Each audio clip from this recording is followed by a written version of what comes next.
Around mid-afternoon, investigators began cordoning off a portion of Highway 49 near John D. Long Lake, the place where Susan Smith claimed a carjacker forced her out of her car and drove off with her little boys. We have not turned up the car as of yet. We have not turned up the suspect as of yet, and we have not had a confirmed sighting on the children having been dropped off anywhere. We haven't recovered them. As late as yesterday morning, Susan Smith was on national TV pleading for her children's return. In California, you could believe it, but not in Union. She was stopped at this red light when the suspect, armed with a handgun, jumped in the passenger side of the car and ordered her to shut up and drive. A composite picture of the suspect is already up in storefront windows. The hardest part is not knowing, just not knowing. Several hours after that interview, she confessed. She told police she killed her sons, 3-year-old Michael and 14-month-old Alex. She directed police to the bottom of the lake where they recovered her Mazda protege. The little boys were in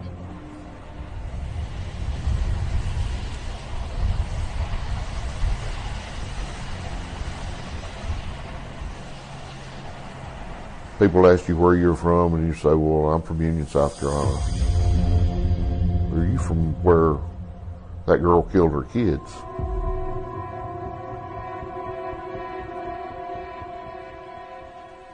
Could you ever get away from it? Totally? Probably not. She's put a tag on Union, South Carolina for who knows how long. Yeah, there's a lady who come up to our door, and some guy jumped into a red light with her car with her 2 kids in it, and he took off, and she got out of the car here at our house. And he's got the kids? Yes, ma'am, in her car. And she's real hysterical, and I just decided I need to call the law and get them down here. Get them going, Pam. They got 2 kids. The boat ramp was down a side street off of Highway 49, and you go down this little sort of woods on both sides down to the opening where the boat ramp was, and it's changed now. It's not the same way if you've been down there to see it. So she had to run some distance from the boat ramp to get back up to 49, and then a few hundred yards down the road towards the city. On the left, she went to the first house that had that was there. The porch light was on, knocked on the door, and told the people that lived there that her children had been kidnapped and that she had been carjacked in Union and dumped off on the side of the road near the house. The police came, of course, and then ultimately local media showed up. Search helicopters and police dogs have been combing the area for the past 21 hours and still no Disbelief, and that, like, surreal, this can't be happening. And then it was, well, we got to find them. Whatever it takes, we got to get busy, we got to find them. The longer time it goes, of course, the more worried we become. But we have no reason to believe he's harmed them. Wendy Fowler spent her day distributing flyers across the state. Other folks tied up yellow ribbons along Main Street. When that news broke, of the supposed kidnapper or carjacker, and it kidnapped the 2 kids, and it left a lot of people in shock. You never know, somebody could snatch your children away from you and whatever, so I hope that, if they go out tonight, they'll hold on to their kids. It really put everybody on guard to get out and search and help find those kids, and anytime a kid's involved, that's major. You have to get on it quick. How you doing? This evening, volunteers staked out the downtown streets. And every resource that was available, from SLED to the City of Union, Sheriff's Office, and other federal agencies, there was a lot of people who got involved with it.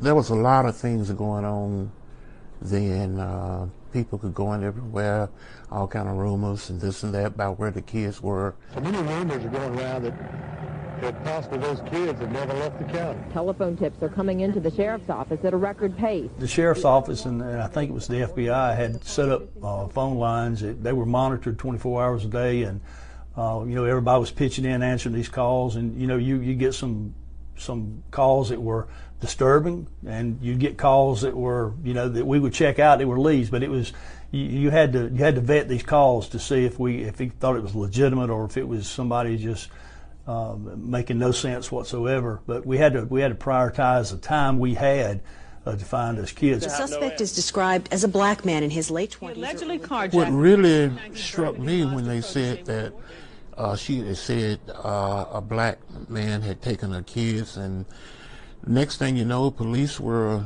going to houses late at night, early in the morning, or whenever, because the description that she gave could have fit a lot of people. And I knew a guy, one of the guys, that the description, they kind of got him up and out of the bed or what have you, and because he fit the description. The search began for 3-year-old Michael Smith and his 14-month-old brother Alex. Their mother claimed she'd been carjacked. Susan Smith told police a black man jumped into her car at the edge of Union, pulled a gun, and made her drive.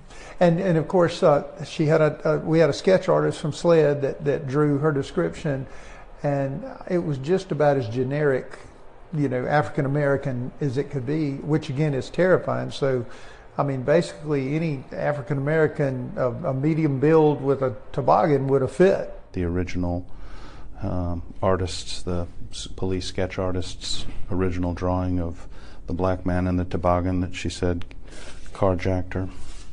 People can give you a idea how to sketch a person out that was involved, which don't necessarily have to be, the particular person that committed the crime. So you look deeper. You're always looking as you go.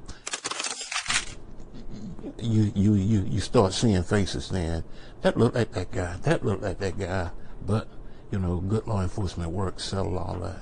This has become a national search with national news coverage. It was a lot of media. The trucks came rolling in, and they were covering this, and it was just constantly on the news. The parents of the missing children emerged from their isolation today to talk publicly for the first time since last week.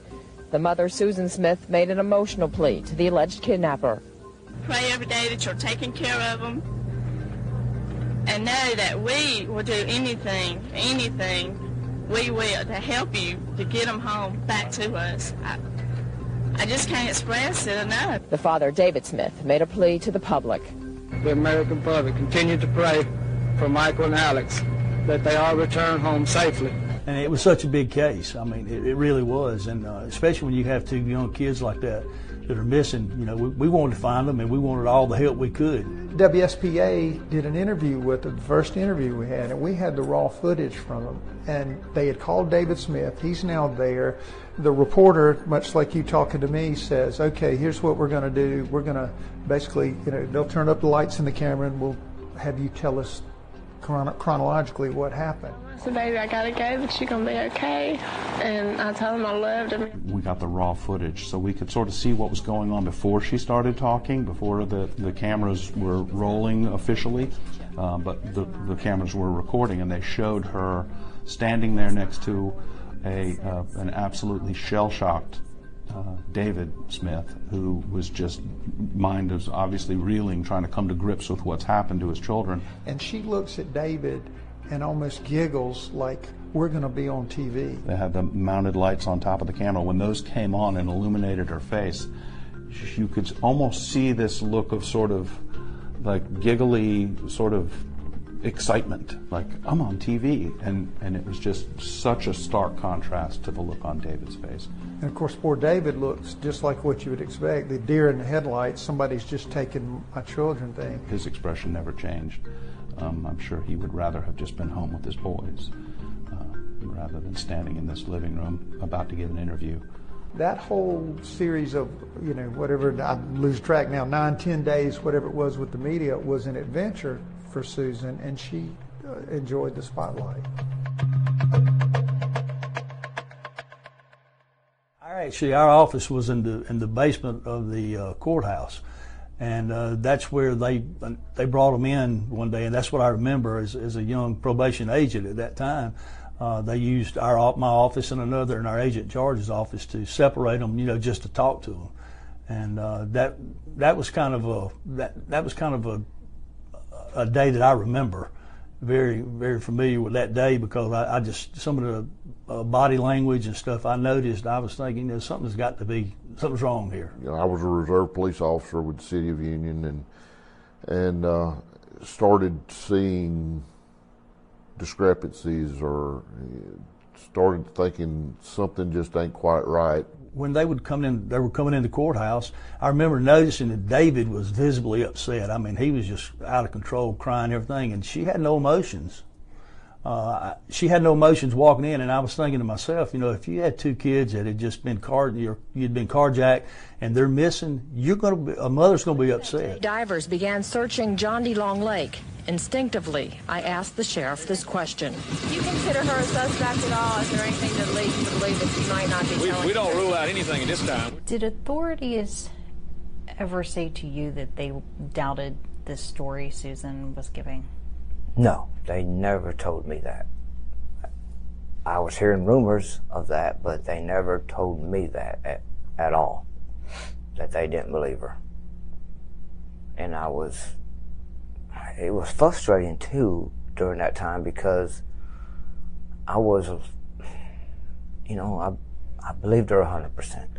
100%. Your mama loves you so much, and your daddy, this whole family's love you so much. And I felt like they were wasting time dealing with her and these polygraph failures, and I wanted every law enforcement, all the manpower looking for Michael and Alex. And I just felt like at that time they were wasting time with worrying about her.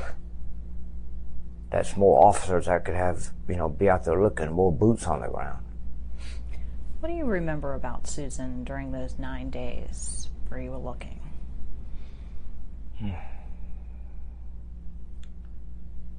Well, I had heard things like she was failing all these polygraph tests, but I would tell her not to worry about it. You're just upset. Look what just happened to you. I was trying to coach her through how to pass a polygraph. I was telling her I was giving her ideas think of a meadow on a summer day, things like that to help her pass. And she was also more worried about how she was appearing in public and did she look, I remember her asking me, do people think she's lying? How can people think she had anything to do with it? Please bring them home to us where they belong.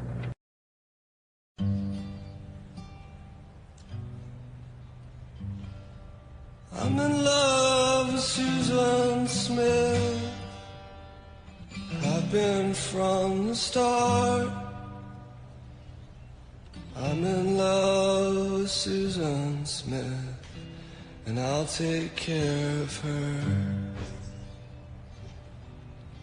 Is she crazy? I think so. How else to explain? Strap them babies in that car seat. Ain't gonna see them again.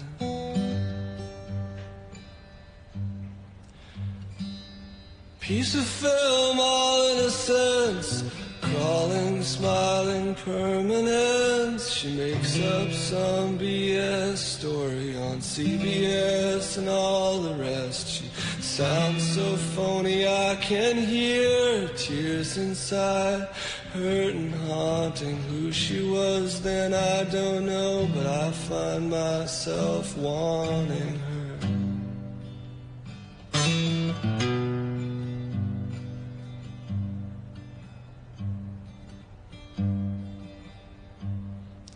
I'm in love with Susan Smith. Ain't no truth the way men tell it. A mother's love is pure and perfect.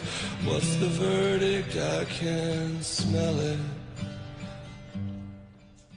Kill the bitch, ain't no mitigating factors. Dig a ditch and bury your eyes. White people do not care about children. Katherine, Massey, Book Club, Context of White Supremacy, The Worthless Negro from Virginia, Gus T. Renegade, in for another broadcast, hopefully to share constructive information on the global system of white supremacy information for non-white people. Today's date, Friday, September 5, 2025. So I have been told. This here, our debut study session on Maria Eftimiades, the sins of the mother, the heartbreaking true story behind the Susan Smith murder case. This is not quite as bad as Mary Kay, and what I mean when I say that is, if you had asked me at the beginning of this year, or even some years back, if you had said, tell me about Mary Kay, I would have struggled to give you 5 cogent, accurate sentences. If you had asked the same for Susan Smith, I think I could have given you a paragraph. I think. Now, I don't know how much money I would want to wager on that, but I didn't know enough. That's not quite as bad as Mary Kay, but it's still like, for Gus T., for someone who talks about racism, white supremacy frequently, daily, all the time, and specifically talks about the role of the white woman. Oh, man. Susan Smith, front and center, like no one should be allowed to forget Susan Smith, and we should be, pretty knowledgeable about so many, the black misandry. We're going to do some music appreciation, too. With that in the background, I'm in love with Susan Smith. See, because Mary Kay got the songs, too. But I mean, for the black man, some of the things that we are going to hear and think about, I guess, speaking of black misandry, we're going to get started immediately. I do think it is important in terms of context. This here case, as we are about to hear, Susan Smith, white woman.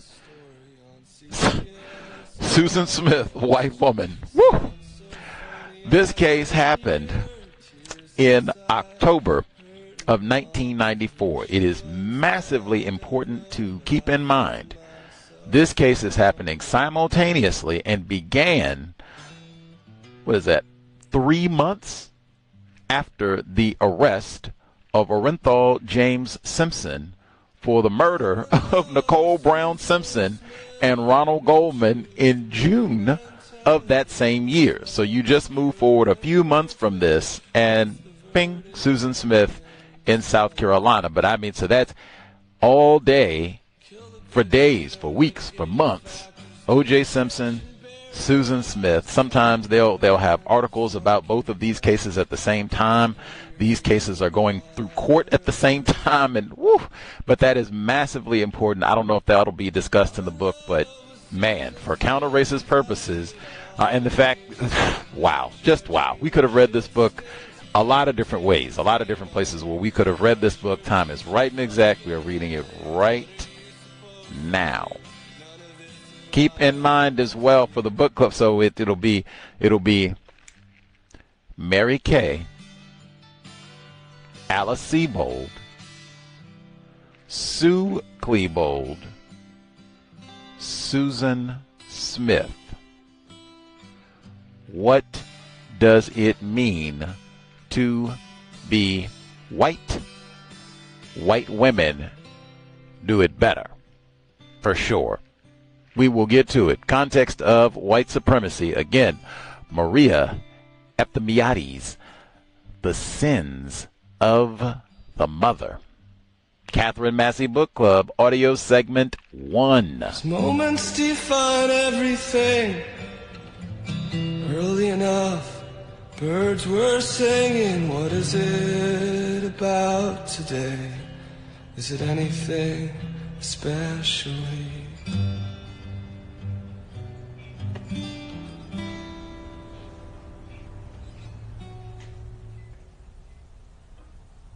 Sins of the Mother, the heartbreaking true story behind the Susan Smith murder case by Maria Eftimiades, narrated by Susie Althans. 1. The headlights on the burgundy Mazda Protégé cast an eerie glow on the dark waters of John D. Long Lake. Just before 9 p.m., the lake was deserted. Those who fished catfish from the basin's murky depths had left hours earlier, piloting their John boats to the shore as darkness fell.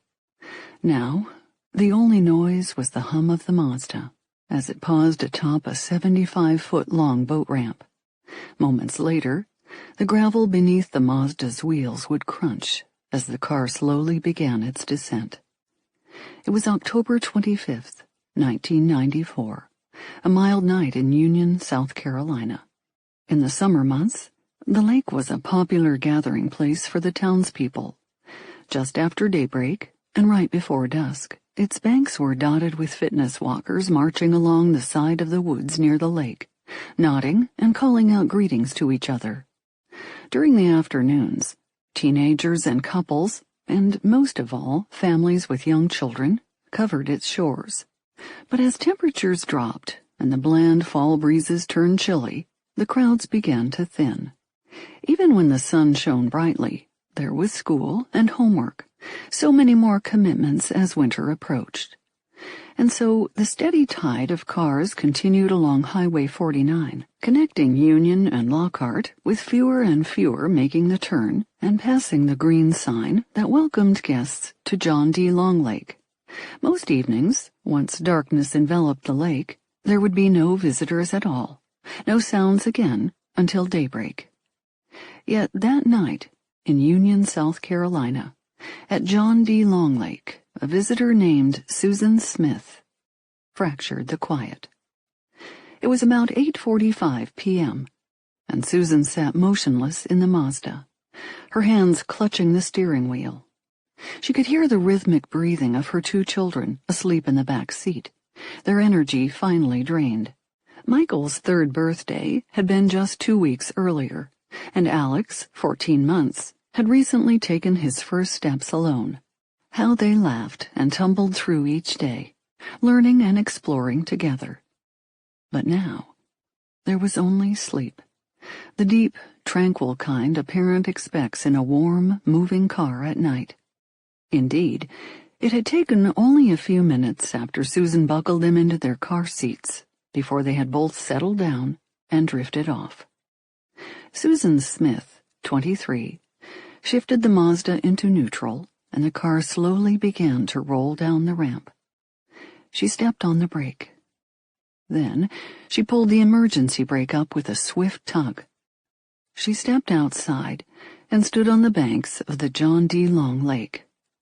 She had a decision to make. It didn't matter how long she stood there. The children were asleep, and no one was waiting at home for Susan. She and her husband, David, were amid divorce proceedings. Married at 19, they had thought their marriage would last a lifetime. But it hadn't worked out that way. In August, David moved out of their small red brick ranch. Susan's boyfriend, Tom Finley, wasn't waiting either. After a brief courtship, he had decided that Susan was a little too needy for him, and that he was not ready for a commitment, especially not to a woman with 2 young children. He'd ended their relationship 1 week earlier. On the way to the lake that night, Susan had driven by the Winn-Dixie, the local supermarket where David worked as an assistant manager. She passed the road that led to Judy and Carol Cathcart's daycare center, where Michael and Alexander played on swing sets and gazed out at the cows grazing in the nearby field. She went by Veterans Park, where she occasionally took her sons to feed breadcrumbs to the ducks in the pond. She drove by Conso, the decorative trimmings factory where she worked as a secretary. She wasn't far from the homes of her mother and stepfather, Linda and Bev, and her brother, Scotty, and his wife, Wendy. They were places and people she once cared about. But now, there was nothing. Only emptiness and pain.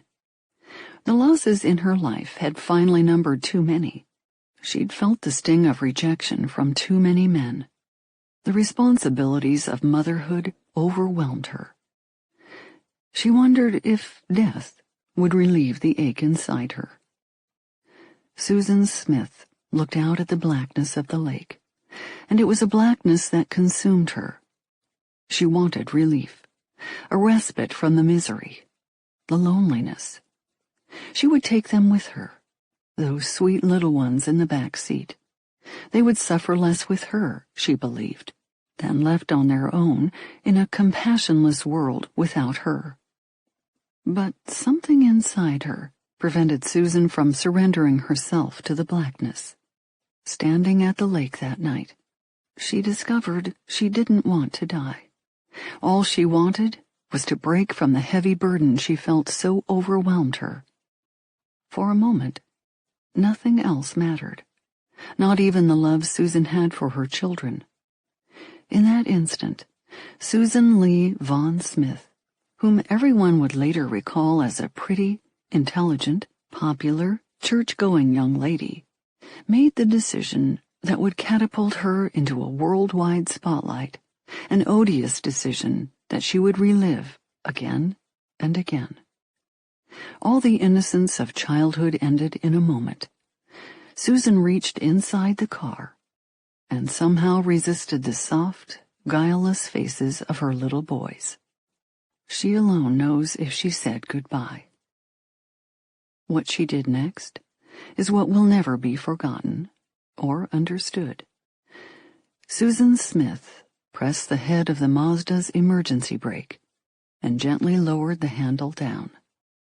As the car began to roll, Susan gave the door a push. It slammed shut, sealing the protege and the fate of Michael and Alexander Smith with a hollow thud. If Susan Smith stood at the shore of the lake and watched, she likely saw the car drift into John D. Long Lake. Because it entered the dark water slowly, it didn't submerge immediately. For a few minutes, it seemed as if it would just remain there, bobbing endlessly, peacefully. But, of course, it could not. And as the burgundy Mazda gradually filled with the water from John D. Long Lake, the trust of a mother's heart drowned. But now, it was too late for regrets. Standing on the banks of the lake, Susan Smith made her next tortured choice: self-preservation. She turned her back on the sinking car and began to run up the road, screaming. The lights of a small house flickered in front of her. The story she was about to tell would kindle the sympathy of a nation. It would raise doubts in some and bruise a community that prided itself on racial harmony. And it would introduce to the world the faces of two little boys and mobilize a vigorous search to bring them safely home. When the truth was at last revealed, the world would imagine what happened the night Susan Smith took the lives of her children, replaying the scene at the lake in Union, South Carolina, in their minds again and again. Worst of all, both those who knew Michael and Alexander Smith and those who had never met them would hear the sounds inside the Mazda protege resounding in their hearts for a long time to come. The question that remained echoed in every small town and every big city. How could she do it?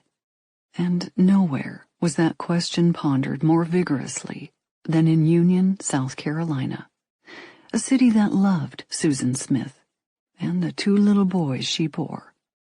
She did, the people said, the unthinkable. In one instant, Susan Lee Vaughn Smith crushed humanity's most sacred trust, the love of a mother for her children. It was a sin that would test Union's faith, that theirs was a forgiving God. 2. Shirley McLeod turned the page of the Union Daily Times and adjusted the pillow at her head. She had been lying on the living room couch in her thermal nightgown for the past hour, half listening to the television as she flipped through a stack of newspapers at her feet. It felt good to relax. Shirley left her small two-bedroom house in Union County each morning at 7 a.m., driving about 30 miles to her job as a secretary in Spartanburg.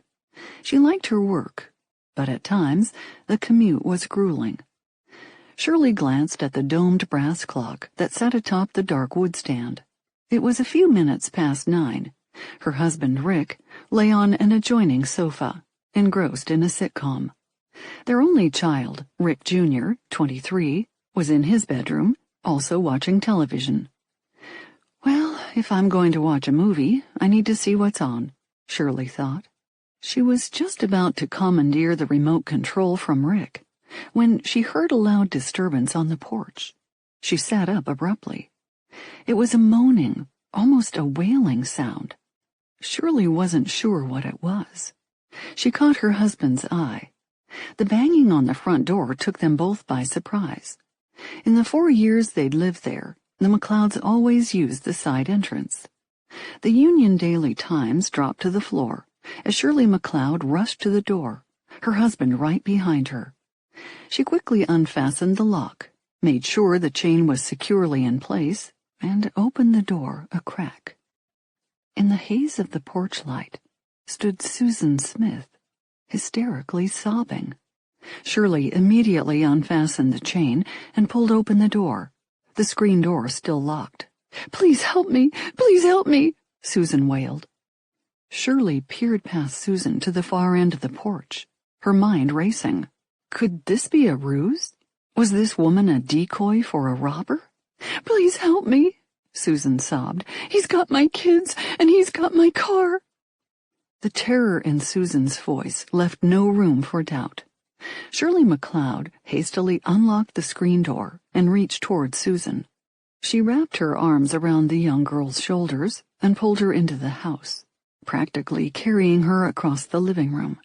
Susan's shrill cries echoed through the little house as she fell back onto the sofa. "Please tell me again what you said," Shirley said, trying to stay calm. Susan Smith could barely speak. She gasped, "A black man has got my kids and my car." Rick McLeod stared at the young woman sobbing hysterically on the couch. He turned and yelled toward the back bedroom, "Rick Jr., call 911. The younger McLeod reached for the cordless phone in his room and quickly punched in the numbers. "Union County Communication," the dispatcher said. A flustered Rick Jr. tried to explain. "Yes, ma'am," he said. "There's a lady that come up to our door and some guy jumped into a red light with her car and 2 kids in it, and he took off, and she got out of the car here at our house." "And he's got the kids?" "Yes, ma'am, and her car. She's real hysterical, and I just decided I need to call the law and get them down here." The dispatcher called Union County deputy sheriffs to respond, logging in the call at 9:12 p.m. As Rick Jr. emerged from the bedroom and returned the phone to its cradle, his father grabbed the keys to the family's 1993 Pontiac Bonneville. "Let's go see if we can find them," he said. As father and son headed out the side door, Shirley McLeod continued to try to calm her visitor. She knelt in front of Susan and took her face in her hands. Susan's skin was wet and clammy, her breaths coming in shallow gasps. "Now, tell me what happened," Shirley said gently. In a fresh rush of tears, Susan began to tell her story. "A black man stopped me at a red light," she said. "I was stopped at the red light at Monarch, and a black man jumped in and told me to drive. I asked him why was he doing this, and he said, 'Shut up and drive.'" Susan's sobs grew louder. "He made me stop right past the sign. I remember I had just passed that sign." Shirley held Susan's face and tilted it toward her. "What sign?" she asked. "The John Long sign," said Susan. The sign, Shirley McLeod knew, was just a few hundred yards outside their front door, directly opposite the turnoff for the lake. On both sides, Highway 49 was lined with thick trees. "He told me to get out," Susan went on. "He made me stop in the middle of the road. Nobody was coming, not a single car." Shirley McLeod listened intently. Her mind was racing. What a dangerous spot to stop a car, in the middle of the road, she thought. And no cars around at all? God, if there had been a car, somebody would have helped her. Susan continued her story. "I asked him, 'Why can't I take my kids?' But he said, I don't have time. He kept pushing me out of the car, pointing a gun at my side. Shirley tried to envision the scene. Did he get out and go around the car? She asked. No, he kept pushing me out the door, Susan said quickly. When he finally got me out, he said, Don't worry, I'm not going to hurt your kids. I dropped to the ground. I don't know how long I sat there. Then I got up and started running, and I saw your house. Shirley held Susan's head in her hands. At the top of her head was a large white bow, her light brown hair scooped back in a high ponytail. Such a pretty young girl, Shirley thought. So frail. Do you feel faint? She asked. No, Susan said, but I need to go to the bathroom. Shirley helped Susan stand. Holding her shoulders tightly, she led her to the light gray bathroom in between the two bedrooms. As she waited outside the door, Shirley wondered how soon the police would arrive. Susan emerged a few seconds later. I've got to call my mama, she announced. Shirley reached for the cordless phone. I'll dial it for you, she said. Susan returned to the sofa and, in a halting voice, recited her mother's telephone number. Shirley pressed the buttons and listened as it rang. A young man answered. It was Susan's oldest brother, Michael, who lived at home. This is Shirley McLeod, she said, her voice quavering. I live near John D. Longlake on Route 49. I have Susan Smith in my home. Is Susan's mother there? She just left, he said. Shirley turned to Susan. Your mother's not there, she said. Susan's sobs grew louder. Tell Michael he's got to find her, she said. Shirley returned to the phone. Can you get her? She asked. A black man has taken her kids and her car. There's no way you can find her mother? On the other end of the phone, Shirley heard a gasp. I'll try, Michael said. When Shirley hung up, Susan motioned for the phone. I need to call my stepfather, too, she said. Susan tried to make the call herself, but her hands were shaking too much. I'll do it, Shirley told her, taking the phone. When Susan told her the name of her stepfather, Shirley was surprised. She knew of Bev Russell. Everyone in town did. For many years, Bev had run a profitable business, Bev's TV and appliance store, in downtown Union. He had closed it just a few months previously and began working as an investment and tax advisor. Bev was active in local politics and the Christian community. Bev Russell answered right away, and Shirley quickly explained who she was. I have Susan Smith here, who says a black man has taken her kids and her car. She heard him exhale sharply. What? Bev practically shouted. What did you say? And who are you? And where do you live? Shirley repeated the story. She handed the phone to Susan, who tearfully told her stepfather the story of the black man, the gun, the kidnapping of her children. Bev Russell promised his stepdaughter he would be there as soon as possible. Susan asked to go to the bathroom a second time. Shirley went to the linen closet and pulled out a white washcloth. She soaked it in cool water. When Susan emerged again, she was slightly calmer. There was one more phone call to make. I need to call my husband, David, she told Shirley McLeod. He works at Winn-Dixie. For the third time in less than 10 minutes, Shirley McLeod explained who she was and told the story of the black man taking Susan Smith's children and car. As she spoke, David kept saying, What? What? Then, Okay, I'm coming. About 8 miles away, Sheriff Howard Wells had just finished leading a planning meeting for his second-in-command, Captain of the Patrol Division Roger Gregory and Harry Helms, Supervisor of the Reserve Program. The men discussed new possibilities within the department's 10-member reserve unit and the likelihood of buying new equipment. When it was over, Wells turned out the lights, locked the door to his office and to the outside. The office of the Sheriff's Department closes at 5 p.m., when his 4 secretaries go home, From that point on, calls are handled through dispatchers at the Union County Communications Building and by the Union County Police Department. Howard Wells walked across the parking lot to his car. He was tired. He had left his brick ranch home with a red shingle roof on the north side of town shortly after 8 a.m., some 12 hours earlier. He had known it would be a long day. That morning, he had told his wife, Wanda, that he would grab dinner out before the reserve meeting and probably be home around 9. Wanda understood. She always did. As Wells pulled out of the parking lot, he turned left on Highway 49, heading for Highway 176 for the 5-minute drive home. As he drove, he listened to his deputies talking to a dispatcher on the scanner. His men sounded agitated. Something must be going on, he thought. Because he'd missed the initial call from the dispatcher, he couldn't quite figure out what the problem was. He continued to drive, trying to catch the gist of the situation. He listened for a moment more, then reached for his microphone. "What kind of call do you have?" he asked. The deputy sheriff recognized Wells' voice and answered quickly. "A car was taken from a woman at gunpoint," he said. Wells continued toward home. He was surprised. A carjacking in Union? It had never happened before. Regardless, his deputies could handle that, he thought.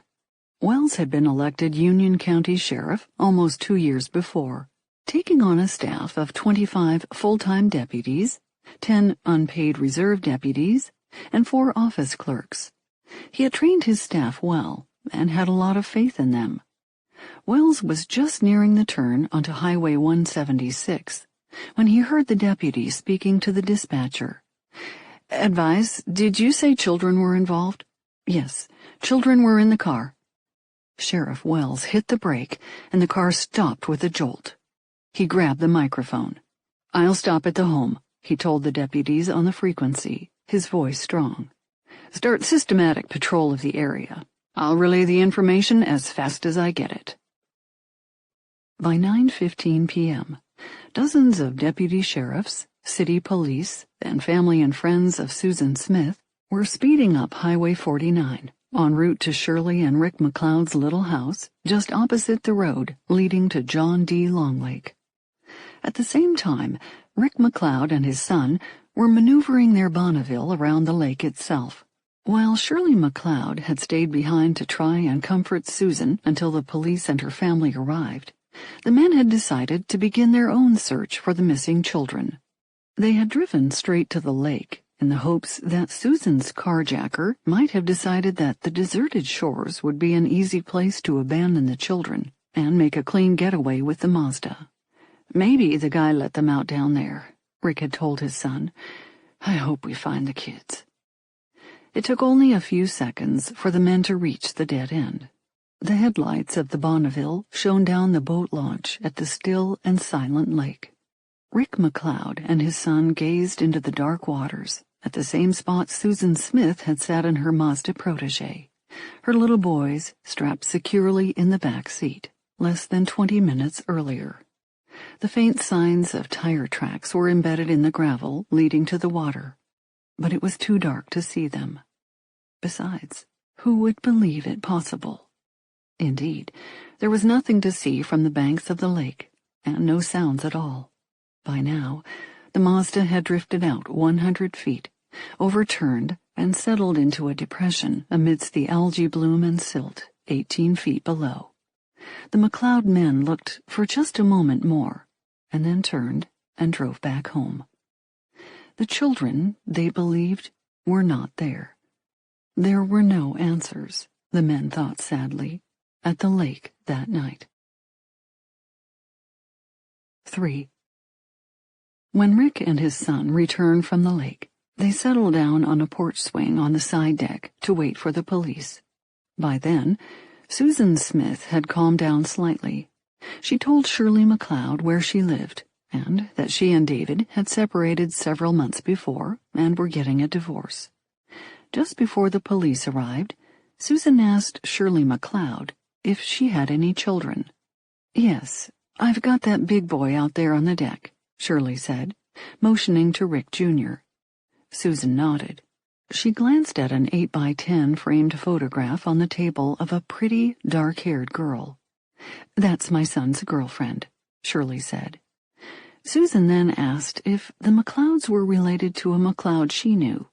They weren't, Shirley told her, but she knew the person Susan meant. Weeks later, Shirley thought back to that brief exchange. "If my son were missing, I can't imagine I'd care about anything else," she recalled. The first officers arrived at the McLeod house within a few minutes of the 911 call. Questions flew. What direction did he go? What kind of car? Sheriff Wells was next at the scene. Another patrol car, directly behind him, sped off down Highway 49, looking for the Mazda with a black man at the wheel and 2 babies in the back seat. The deputies drove almost into the next county, searching. When Sheriff Wells entered the McLeod house, everyone turned to him. He nodded to his deputies. "Go ahead and look," he told them. "I'll take the report." The men hurried to their patrol cars, and Wells turned to the young woman sobbing on the sofa. He was surprised, but didn't show it. He'd known Susan for years, and knew members of her family well. Wells's wife, Wanda, was close friends with Wendy Vaughn, the wife of Susan's brother, Scotty. The two women had met several years earlier, when both were working at Union Federal Savings Bank, just across from the Union County Courthouse. They became fast friends, and with the passage of time, their husbands, too, had grown close. Over the years, the two couples often double-dated and visited each other's homes for dinners and parties. When Scotty and Wendy's 2 children were baptized, they asked Wanda and Howard to be godparents.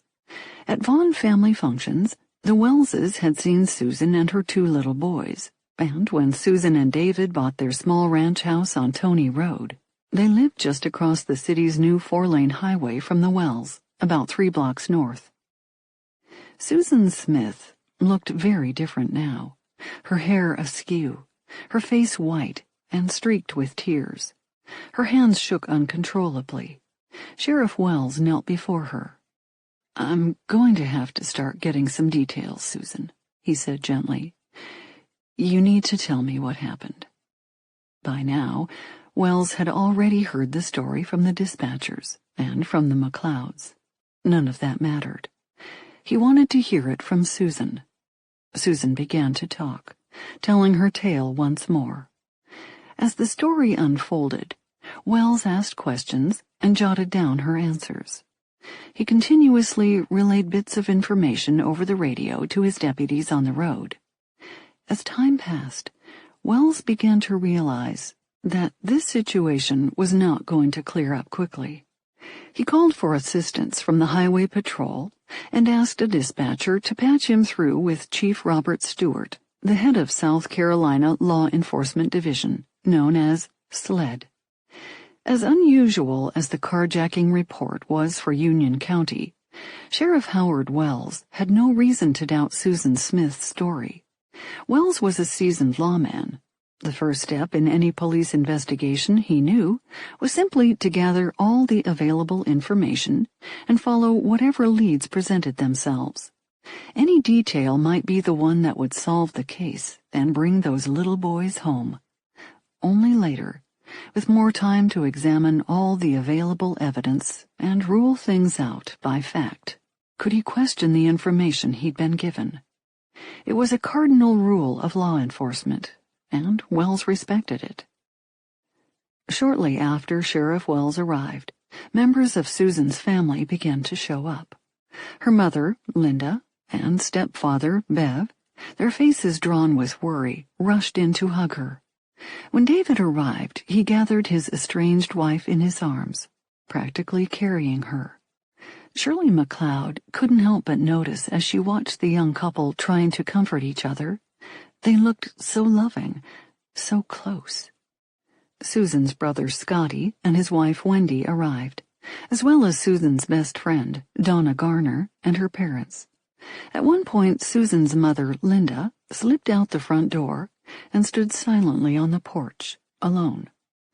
As Sheriff Wells continued to question Susan, Her stepfather, Bev Russell, asked Shirley McLeod for a phone.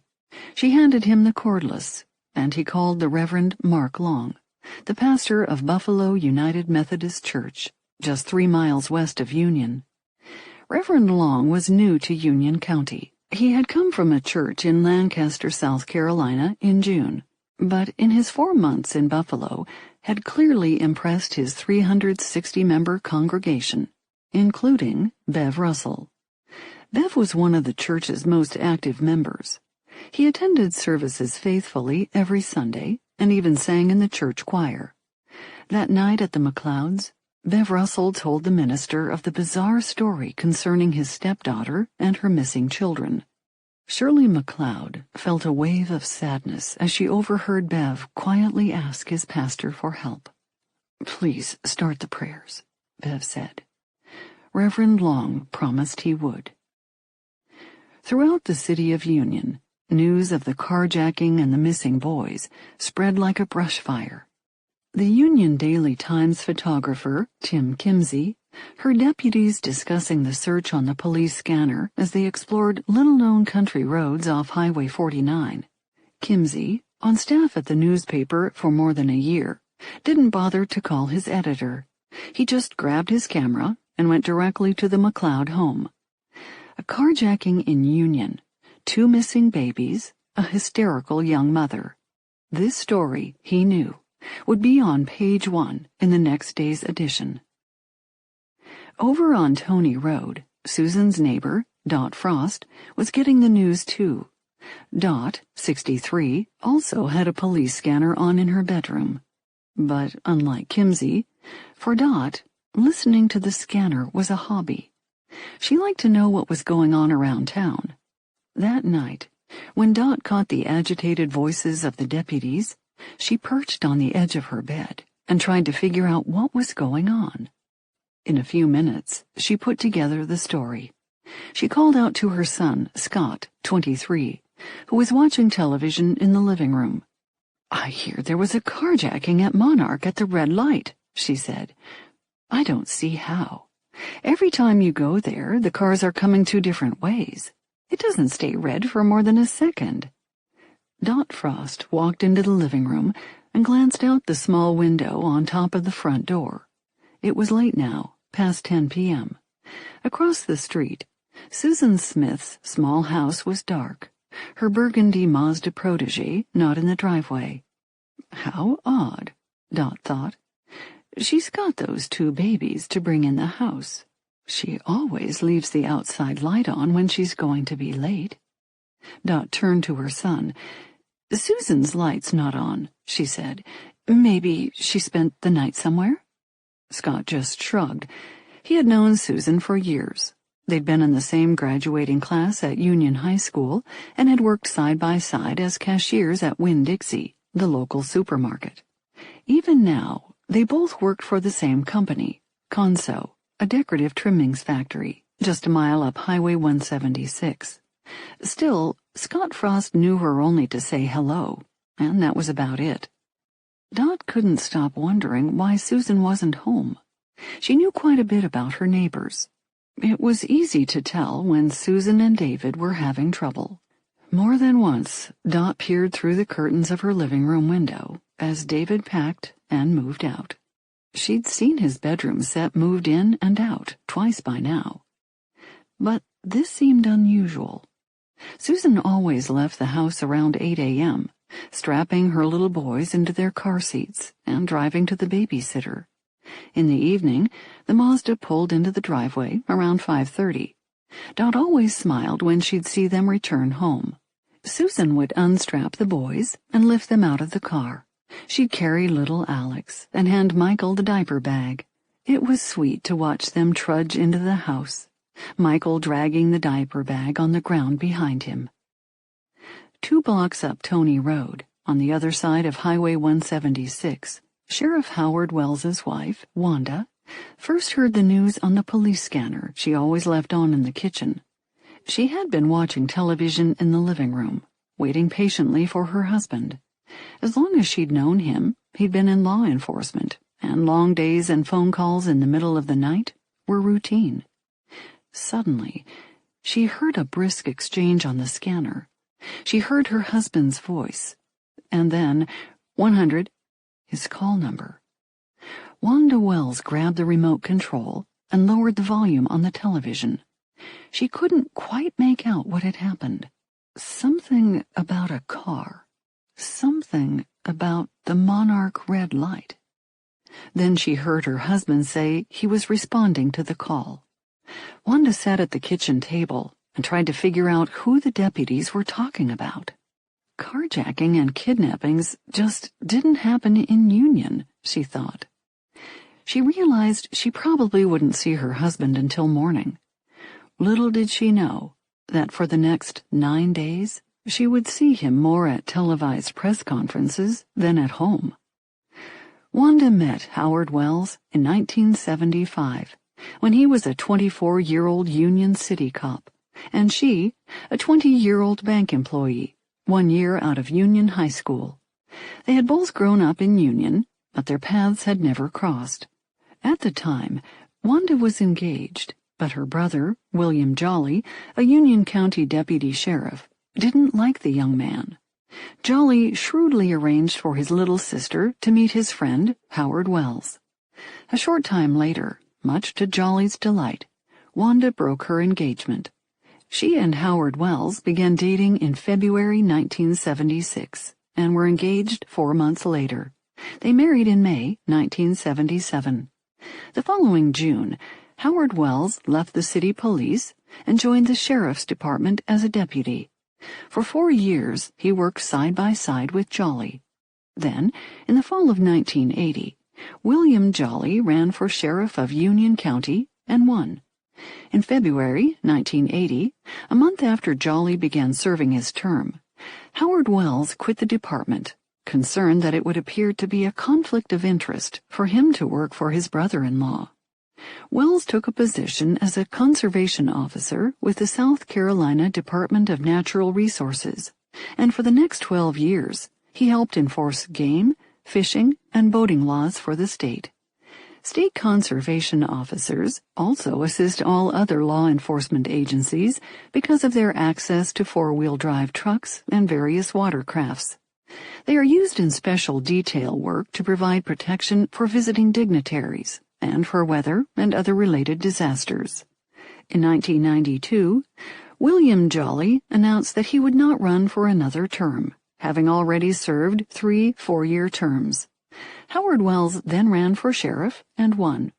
Jolly took a job with SLED. All these law enforcement men in her life had helped Wanda Wells be accepting of the pressures and uncertainties the job entailed. She knew how much the sheriff's department meant to her husband and brother. In some ways, law enforcement was her life too. The ringing of the telephone interrupted her thoughts. It was Martha Jolly, William's wife. The Jollies lived right on Highway 49, about 3 miles south of John D. Long Lake. Martha told Wanda that William had been called to help search for the carjacker. She asked Wanda if she knew the young woman whose children had been taken. "I didn't catch the name," Wanda said. "I didn't either," Martha replied. "I've been listening since William's been gone, but I haven't gotten anything." As they chatted, the two women half listened to their scanners. Both knew their husbands were not likely to come home any time soon.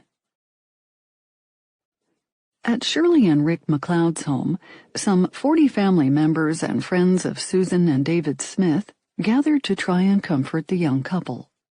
More than 10 sheriff's deputies tramped in and out of the house, getting orders and fanning out in the area in search of the missing Mazda and Susan's boys. At one point, Shirley McLeod wondered if they were going to set up a command post in her living room and stay all night. Once Sheriff Wells had gently suggested to Susan that they move to another place, but Susan seemed reluctant. Around 11 p.m., 2 hours after a hysterical Susan Smith appeared on the McLeod's porch, Sheriff Wells began making plans to move the search operation. "We need to leave this family's home," he told Susan more firmly. "You need to decide, Susan, where you want to set up, so I can have easy access to you." The room was silent. Then Susan spoke. "I want to go to my mama's," she said, a catch in her throat. "Okay, well said. We need to leave then." The deputies headed to their patrol cars, and one by one, the family and friends of Susan Smith thanked Shirley and Rick McLeod.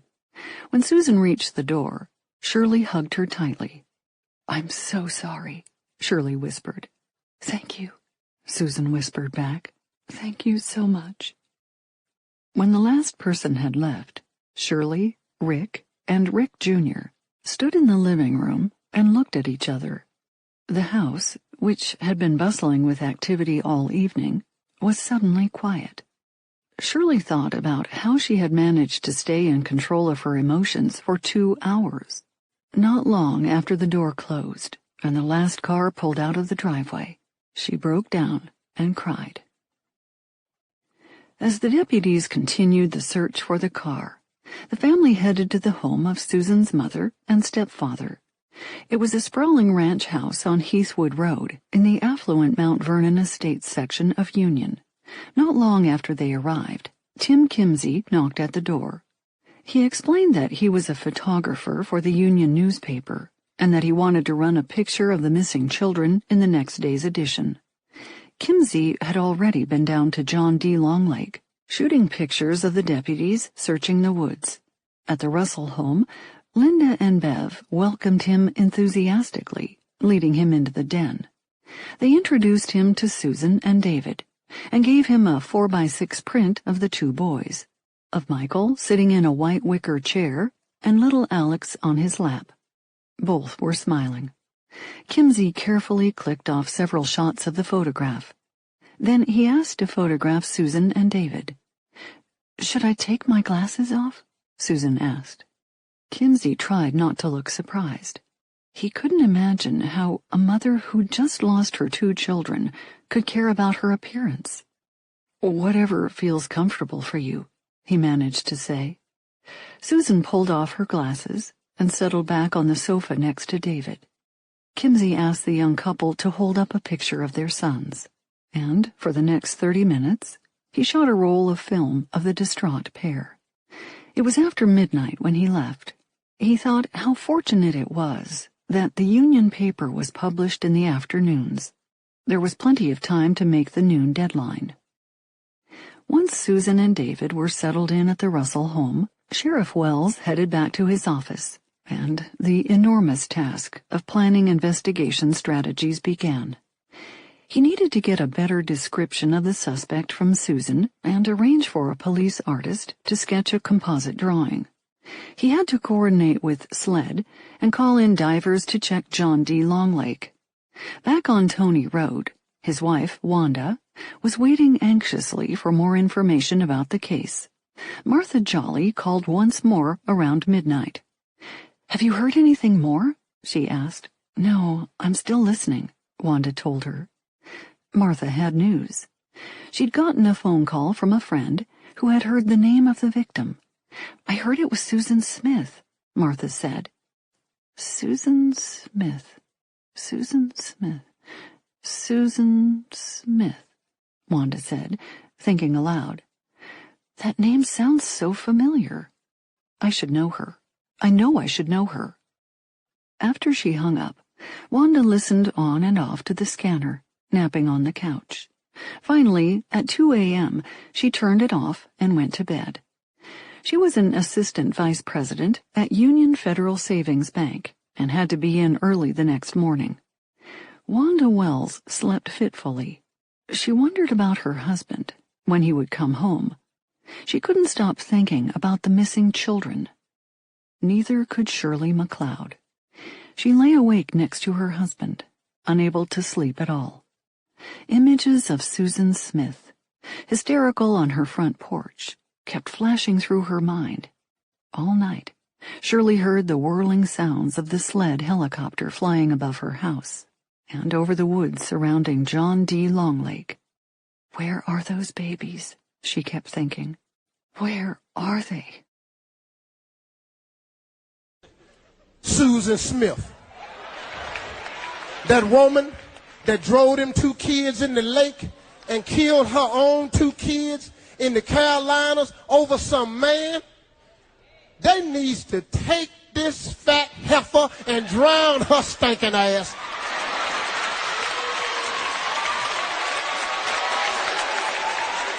She drowned them kids. I got a bathtub in my house I don't hardly ever use. We can drown in that.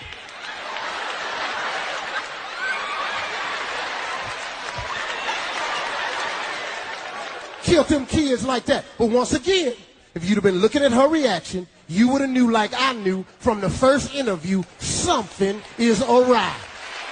Because see, you can't fool me. Let me tell y'all something. CNN came by her house to interview her. She's standing in front of the camera. This is how her interview went. If anyone has seen them, 1 tear. 2 kids missing, 1 damn tear. If anyone has seen them, tell them I miss them.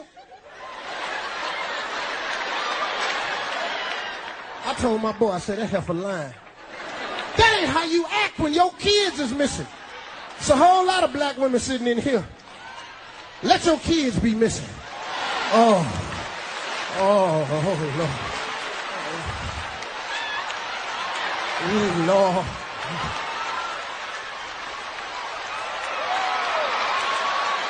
Lord. Oh, CNN can come over the house for an interview, but they ain't gonna understand a damn thing your ass is saying. Oh, it's gonna take 4 or 5 family members to hold your ass up. Lord. Lord. Lord. When I find his ass, he dead. Lord. Mama, you okay? Fuck you. Lord. Lord.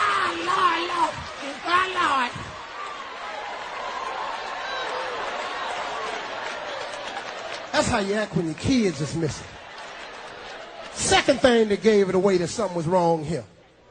There were no visible signs of a struggle on this woman. Clothes wasn't tore off, wasn't no cuts.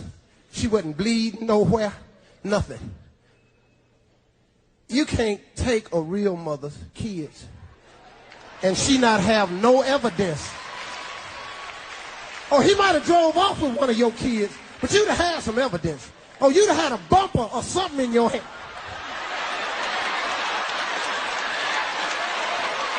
Oh, you'd have got in behind his ass too. Hey! Bring your ass back! You gonna run out of gas, mister!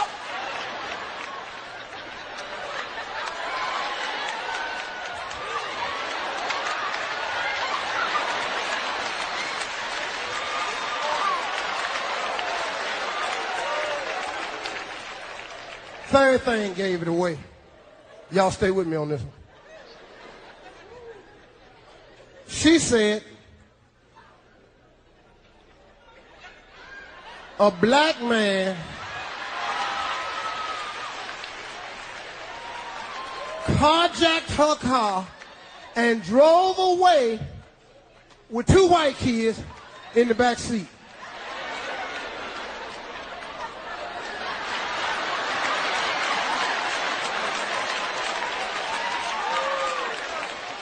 There ain't a black man in here. There ain't a black man in your family. It ain't a black man in this country gonna steal a car, drive off, realize there's 2 white kids in the back seat, and keep going. Shit, we'd have backed that car up. Hi. Get y'all's ass out. Get the hell out the car. Sorry about that, lady. Get the hell out. Get your ass out. Oh, sorry about that. My bad. Because we already know we going to get life for stealing that car. Why sign up for the electric chair? Oh, that's deep. Not giggle time, Katherine Massey book club, but the great jester, victim of white supremacy, Steve Harvey, raised an important point. Capital punishment. Death penalty. that will become important way down the road. That's, what they call foreshadowing from the great Steve Harvey. One more thing I can say about Steve Harvey. That is not even close to the funniest thing that I've heard about this case. I mean, there are some giggles about Susan Smith. I don't even on the scale, that ain't even close. In fact, one of the jokes, it was so funny, it influenced me reading this book at this moment. We should have read this a long time ago. Why have a Negro book club if you're not going to read about Susan Smith? And Jesus Christ, it's my book club. I pick the books. I don't need no suggestions from you all ever. I don't ask for your suggestions and am repulsed by them. Are you serious? We're going to read Harry Potter? Tavia Butler? It's real life events that we are totally ignorant about. Mary Kay Letourneau, things that happened that we lived through and we don't know nothing about. Hurricane Katrina. No. We're going to go read Hate You Give. Poetry. Are you out of your flipping mind? Yes, we are out of our flipping mind. Nonfiction forever. It's my book club. I pick the books. Mine. Now, the funniest that I heard about this, the news crews went out and talked to privileged black males. Leroy, Jamal, they went and I can't even tell you. I can't even tell you without cracking up. Like Steve Harvey, no Cuban, buddy, no Cuban. Who had the funniest giggles about Susan Smith? They went down to Union, South Carolina. I'm gonna have to play this once we get to the end. They went down there and talked to the privileged black males of Union, South Carolina. Leroy, come here. Now that everything has come out, what you think about Susan Smith, Leroy? What you think about it? Man, woo! I mean, I guess this is laugh to keep from crying, but I mean, wow. I fell off my chair laughing when they went to talk to some of these privileged black males in Union, South Carolina. What you think about this here Susan Smith thing? What you think, Leroy? Tell us. Man, whoo, Jesus Christ. They went to one black brother, privileged. I wish they could find him right now so we can go and get the retrospect. They went, Leroy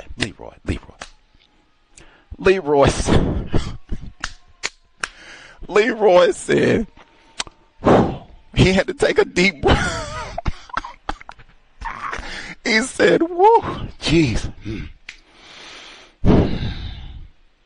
It's been, and he said, it's been right rough.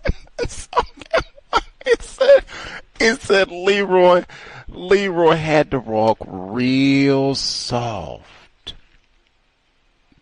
the last couple of weeks, because this went on for 10 days when they were thinking Leroy in a toboggan had stole these two children.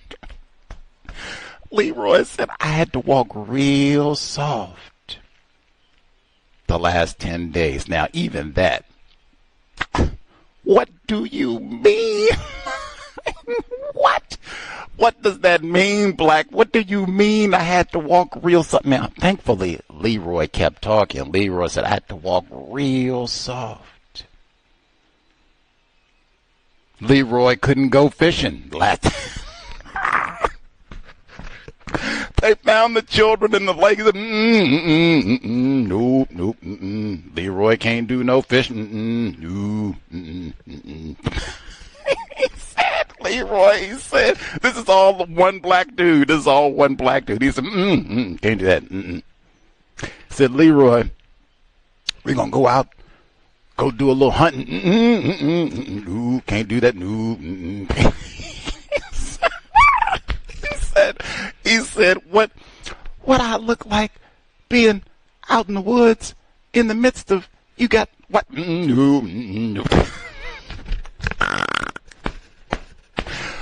Black and again now, the most important context. This is 4 months removed from the arrest of Orenthal James Simpson. Leroy had to walk real soft.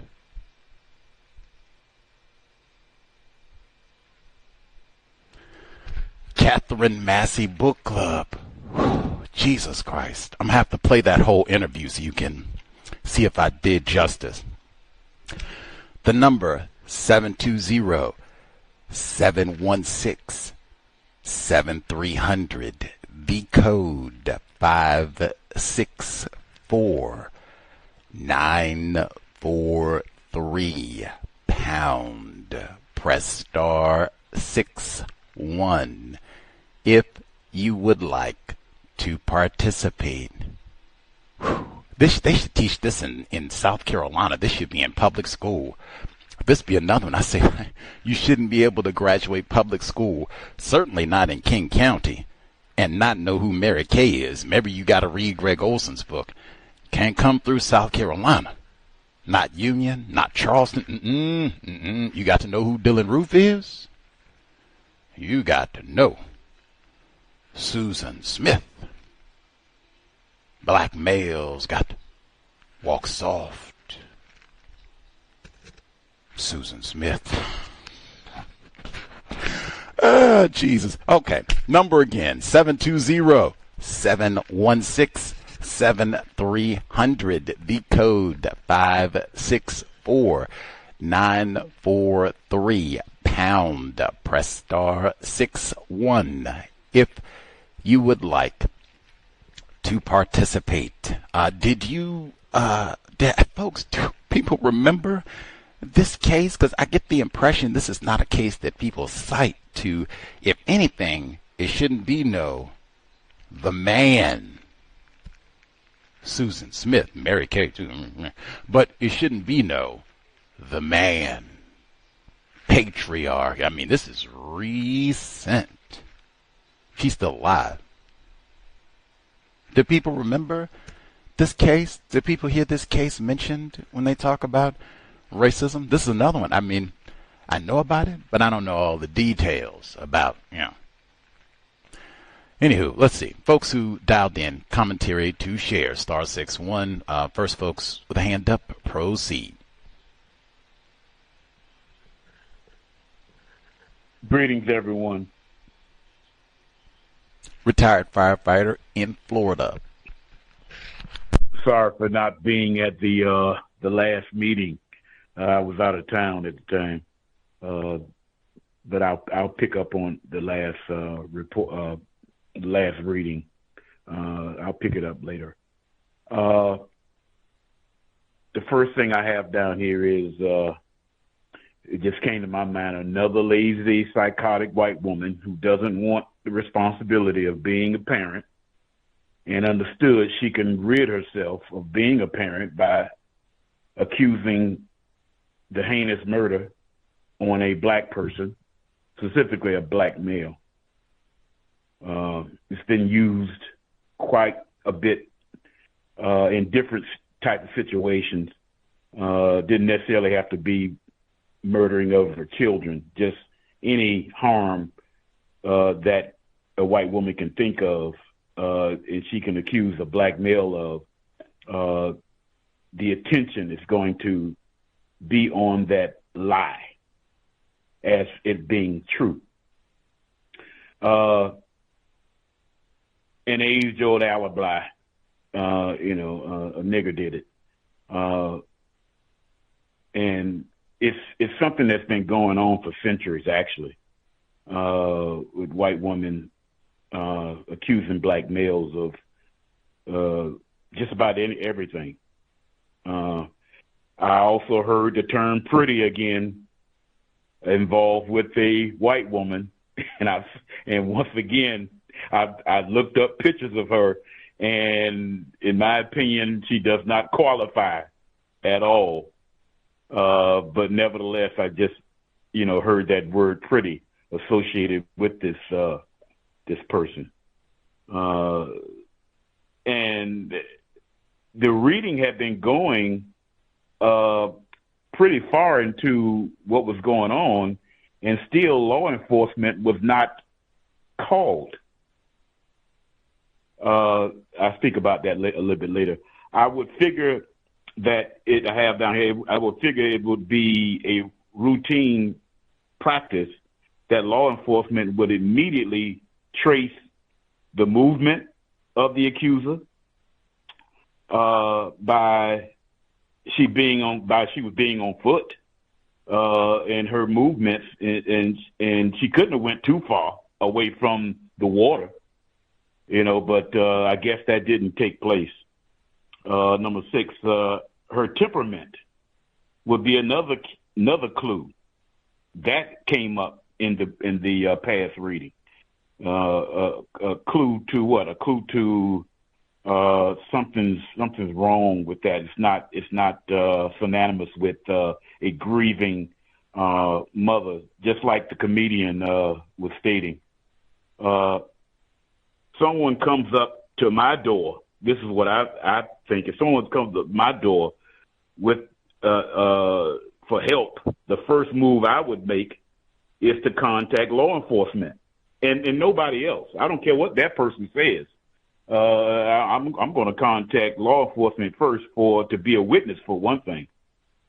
And this was before everybody had cell phones, so that was probably perhaps one of the reasons on why she had to rush to somebody's door to get that done. And I certainly would have called law enforcement first. And that's all I have to say. Thanks for listening. Much obliged, retired firefighter in Florida. They did contact law enforcement when she goes to the McLeods. I think that's the name of the house that she goes to, and is whimpering. And Nick ran off with the car and children. Remember, they called law enforcement. Sheriff Wells, I think he comes in and gets the story. But yes, they have called law enforcement, and I think they include in the text how people are listening to the police scanner and catching some of the details of what is going on and how this is being reported in the press. But yes, you are correct that it would be the logical thing to do. Nigger did what? Call police, and they did. Let's see, other folks who dialed in, if you have commentary to share, first portion of the read, picking up on chapter 4. If you dialed in with a hand up, proceed.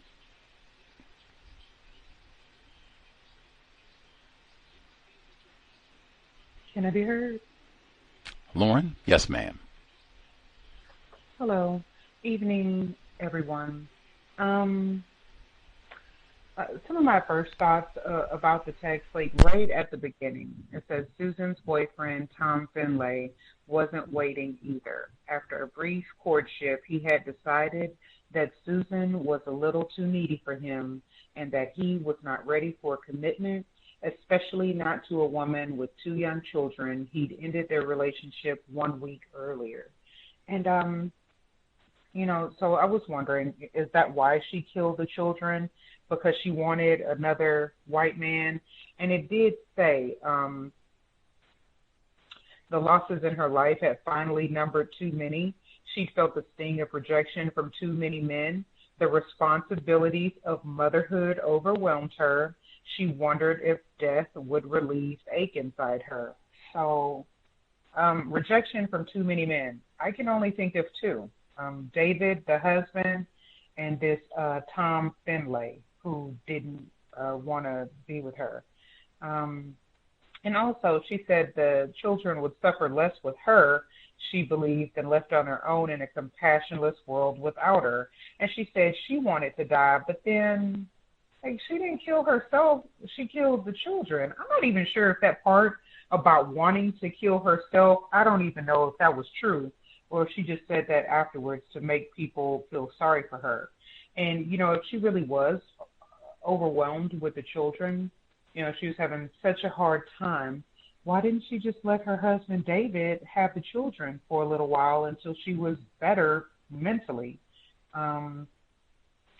Described her as pretty, intelligent, popular, church-going young lady. I think it's important to pay attention to the way Susan Smith is described in the text. White criminals, period. It's another sentence. As the Burgundy Mazda gradually filled with the water from John D. Long Lake, the trust of a mother's heart drowned. I just thought that was worded in an unusual manner. The trust of a mother's heart drowns. Nope. 2 white children were drowned. Also said Union prided itself on its racial harmony. I don't know how a town or an area could pride itself on something. And I don't know what they mean by racial harmony. Like, I would really like a description of that. The lake, it was John D. Long Lake. Did a Google, and it said John D. Long II was an American politician, lawyer, and state senator. Right at the beginning. It says the John D. Long Lake in Union County, South Carolina, is named for him. Long was a public supporter of white supremacy. You usually don't see people just come right out and say that about white people right at the beginning of the Wikipedia.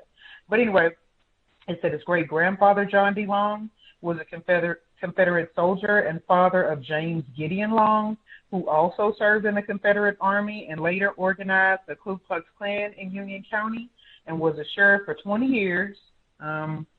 He had 10 children, one of whom was the John D. Long that the lake was named after. Thought that was interesting, just wanted to share. When she gets to the house and the son, I think his name was Rick Jr., maybe, he calls the police and he says she's real hysterical. Well, okay, it says that it says he calls 911 and he's like, yes, ma'am, there's a lady that come up to our door and some guy jumped into a red light with her car and 2 kids in it, and he took off and she got out of the car here at her house. Okay. You know, that might not be accurate. I don't know, man. Maybe other people don't care about the accuracy of their statements, but I think it would be better to say she said this.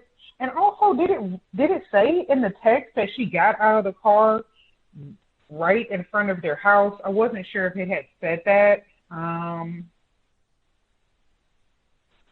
Yeah, I think that's all I have for now. Thank you for allowing me to speak. I think they, much obliged, Lauren, I think they emphasized that the McLeod residence is very close to where the sign is and the lake access and all that is very close to the house. So for all intents and purposes, yes, she would have basically gotten out right in front of their house or very close to it from what she has described in all of this.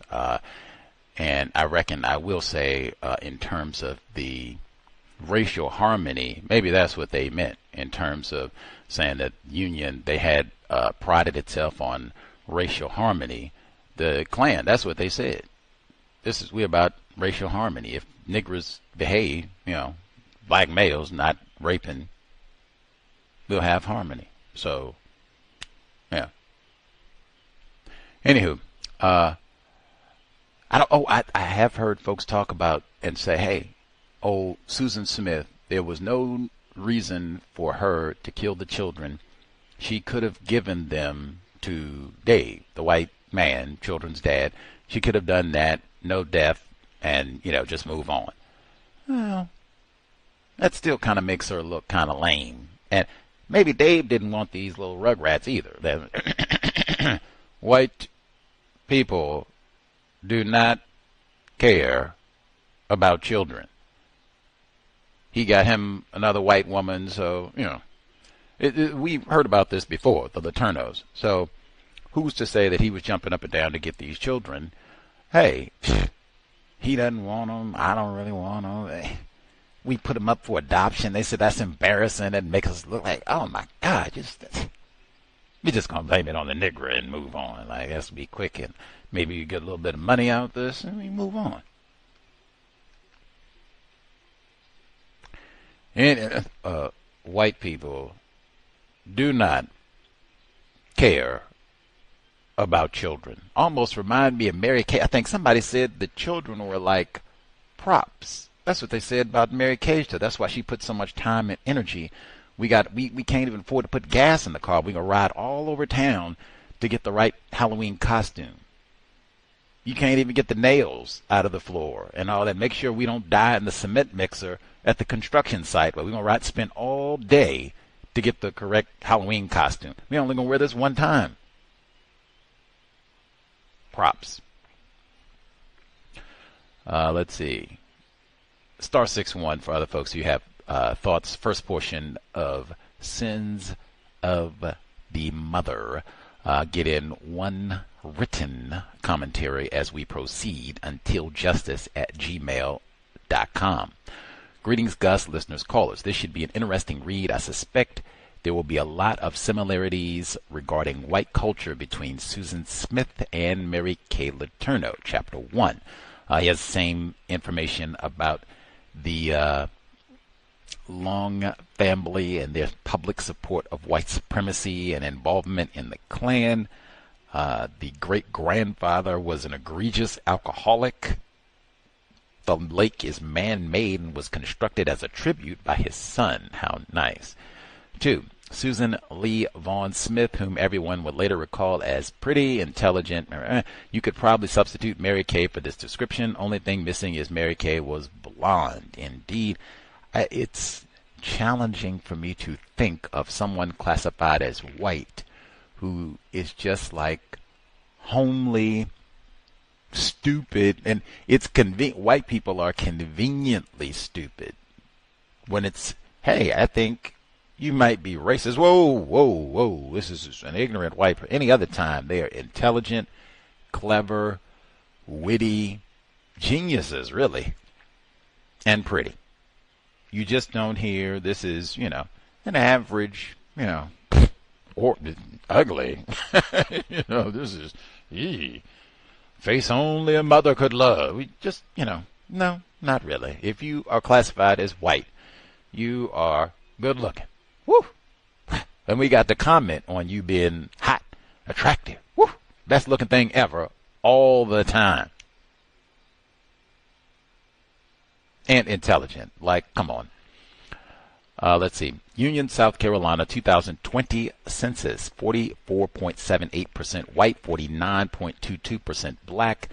2000 census, 56.48% white, 42.12% black. The white population has dropped over 10% in the last 20 years. That could be, they moved, migrated south, north, whatever.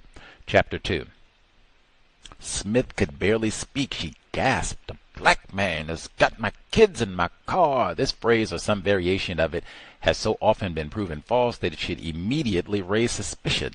Unfortunately, it will continue as long as the global system of racism, white supremacy exists. What I found fascinating about this, the McLeods, when she comes to the house, and the white woman, I think this is a white woman, when she gets to the door, she doesn't open all the way and all that, and even it takes a moment, like when she unlocks the door, but she leaves the chain on. Susan Smith, "Nigger, taking my car and kids. Oh my goodness, help, help." She thinks not, "Oh my goodness, what? Nigger did what? Let me go." She thinks, is this a part of some robbery scheme? Beware the weeping white woman. That's why I said I think this is a white woman. I would like to know that just for confirmation. But wow, that is amazing that her immediate response was not, "Oh my God, let me unlatch the door." Her immediate thought, according to what we read, was, is this a part of some robbery scheme? Is this chick up or something? Hey, wow, and bravo. intelligent. Let me leave the chain on the door. I'll get the phone, maybe. Stay on the porch. She does let her inside, unfortunately, but let's see. 2. Howard Wells had been elected Union County Sheriff. Former Sheriff Wells, other Union County officials sentenced in public corruption case. Oh, Jesus Christ. I mean, it almost sounded like we were bordering on cronyism and what have you, because he had to leave. So, man, I'm working for my brother-in-law and all that. So, can't really. Chapter 3. The first step in any police investigation: gather all the available information and follow whatever leads presented themselves. Any detail might be the one that would solve the case. One later, with more time to examine all the available evidence and rule things out by fact, could he question the information he'd been given. It was a cardinal rule of law enforcement. There may be a lesson in this when dealing with suspected racists. Absolutely. 2. Reverend Martin Long, the pastor of Buffalo United Methodist Church, just 3 miles west of Union. This church has a Facebook page. Oh, see what the members look like. 3. He asked to photograph Susan and David. Should I take my glasses off? Susan asked.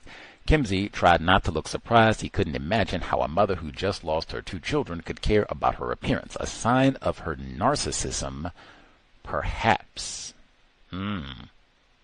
Especially, I'm supposed to look cute now. I'm a good-looking white woman now. I'm trying to catch, too, so for sure, get my glasses off, get my face, y'all got my good side? Okay, here we go, Mary Kay-ish. Let's see, much obliged. He goes on, but we haven't got that far in the book yet. Picking up on Chapter 4, star 6-1, other folks, if they have observations, commentary on the first portion of the book, or if you even remember all of this. We got folks who never heard of all this. That's sad, because I feel like this case should be talked about all the time. Especially, shouldn't be the man, Susan Smith. Mary Kay, Susan Smith. Let's see, I'll get some of my notes in as well. Keep an eye out if other folks have thoughts on the first portion. Let's see.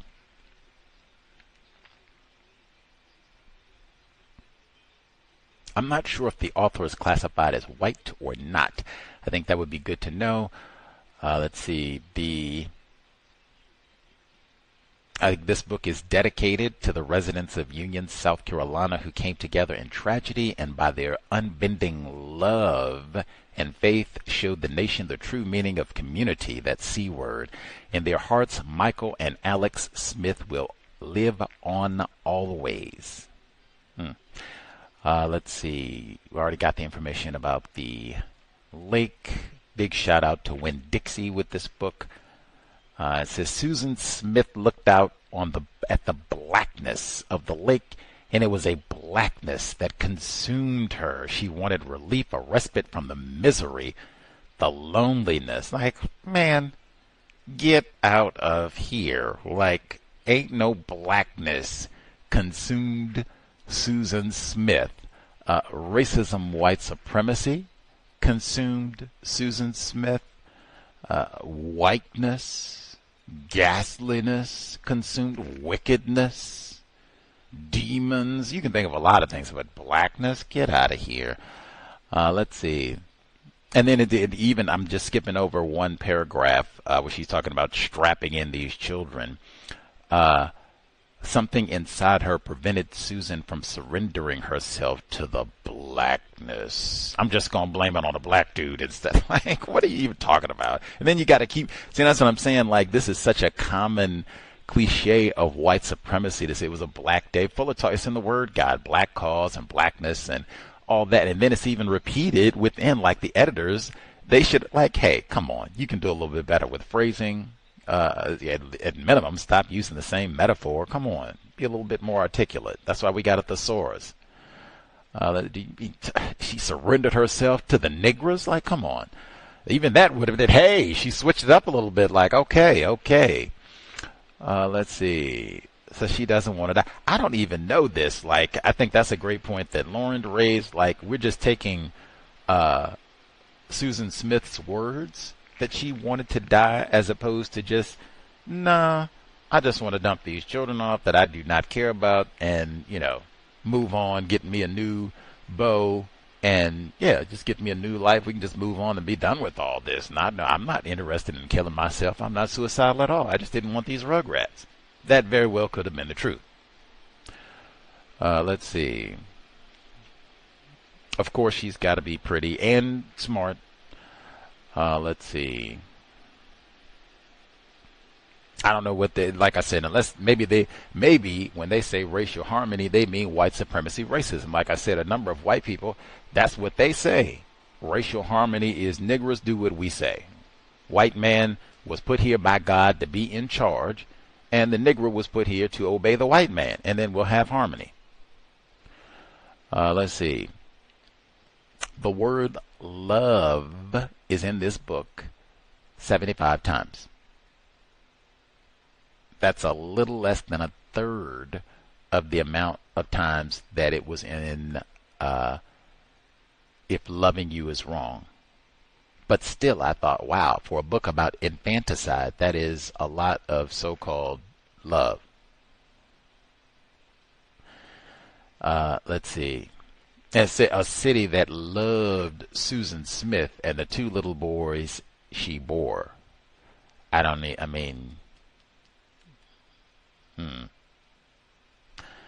Let's see. Even forgiving, that first chapter concludes, it says it was a sin that would test Union's faith, and that's capital U, talking about the city, that theirs was a forgiving God. That is the same way I said, just put a pin in that about death penalty and forgiveness. Put a pin in that when we get closer to the end of this text.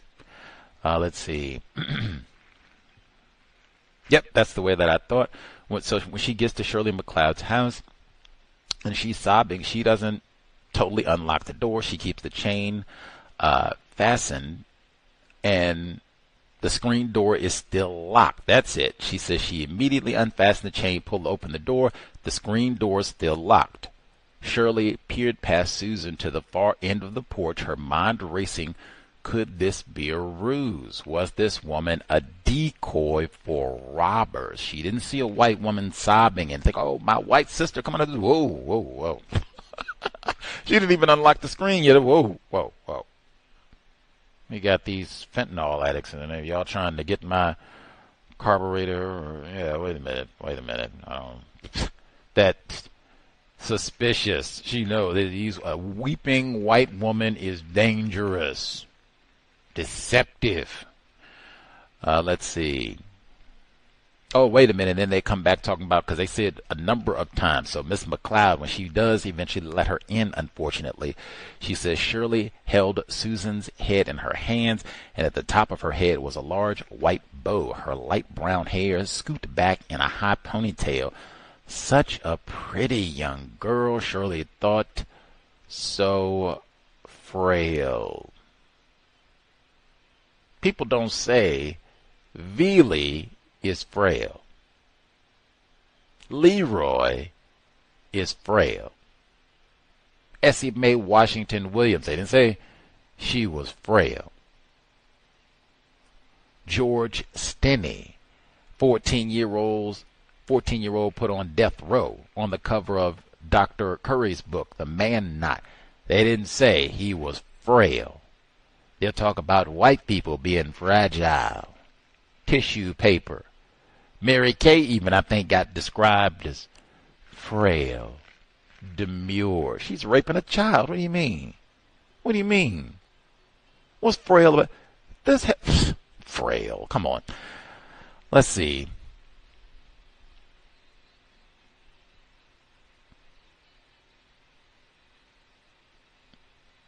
She reports to her mother, black dude has stolen the car. Let's see.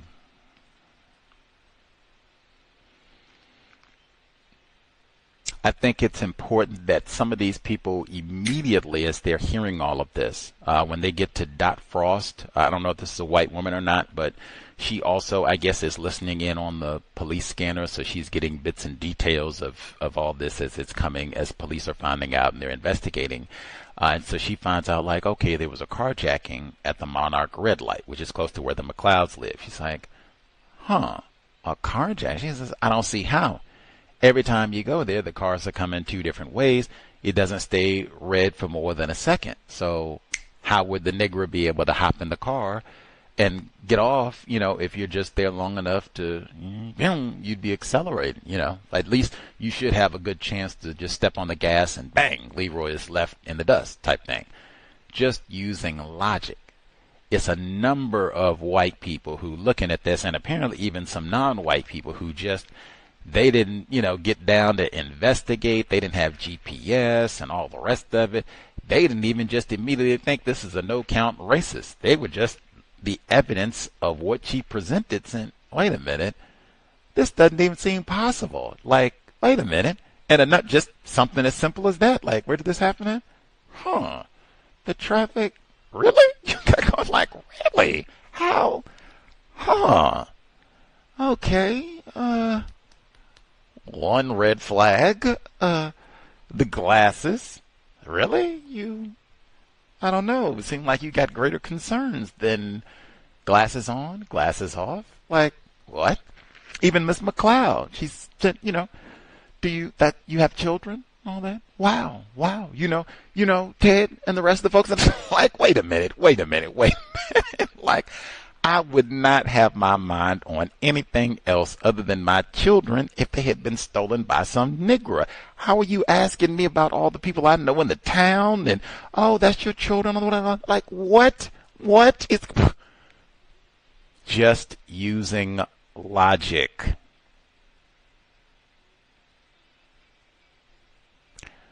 Let's see.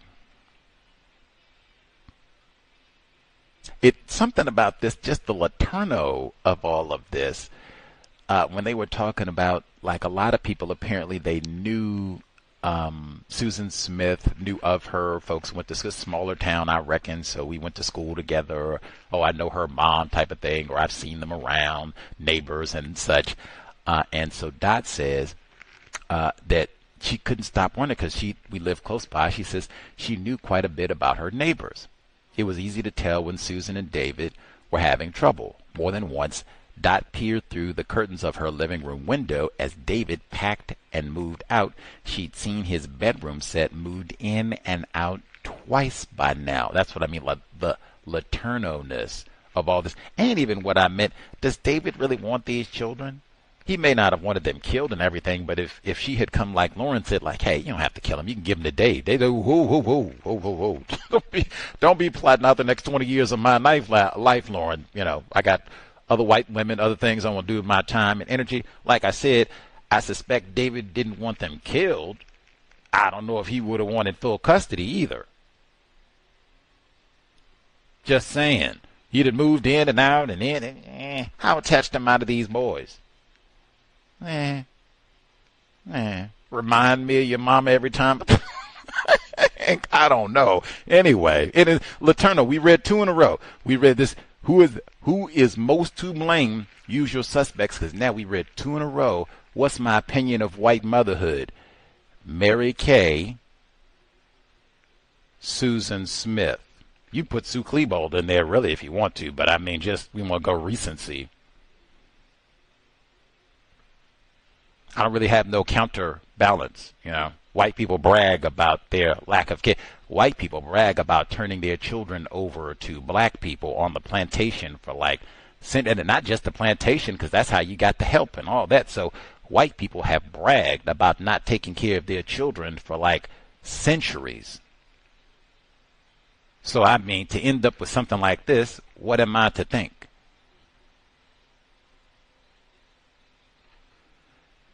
Any hoodles. Even in fact, she said about the lights, like, dang, that's strange. Susan got them young children. She'd normally leave the porch light on so they can see, how to get in and everything, and make sure no nigger prowlers around the house to mug her and rape her on the way into the house. She left the light out. It's dark. What's up with that?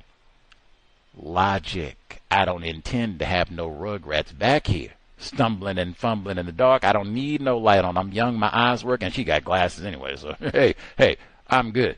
But we don't need the light on for the children that problem has been taken care of.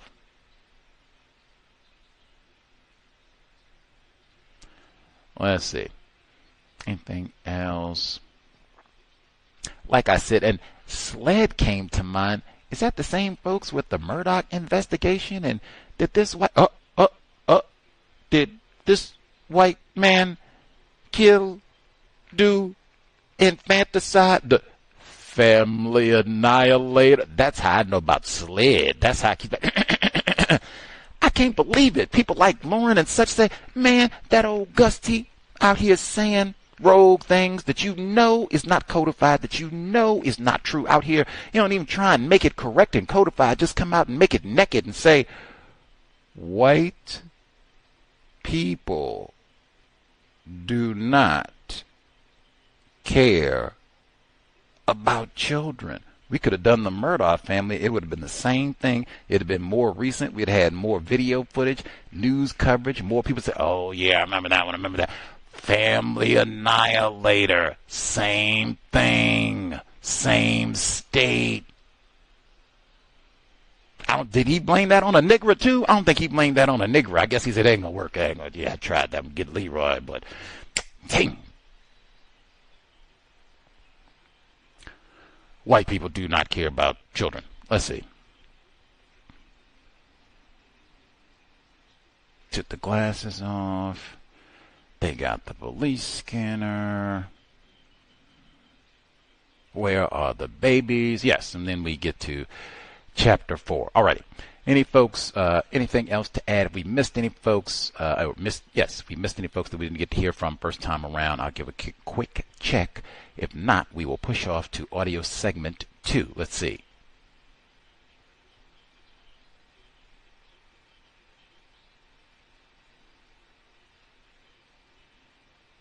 Everybody's satisfied, at least for the first chunk. We'll get to the rest of our emails, and then we'll have time for more sharing once we finish up with the second audio segment. This is number 2, Sins of the Mother. Old no-count Susan Smith down in South Carolina. Katherine Massey Book Club, audio segment 2. 4. Some people's lives are grounded in deception. For Susan Smith, maintaining the image of the model daughter, friend, wife, and mother was an arduous, lifelong task. And, in the end, it collapsed, her terrible secrets rising to the surface. Susan was born in Union on September 26, 1971, the only daughter of Linda, a homemaker, and Harry Ray Vaughn, a firefighter who later worked as a winder at a textile mill.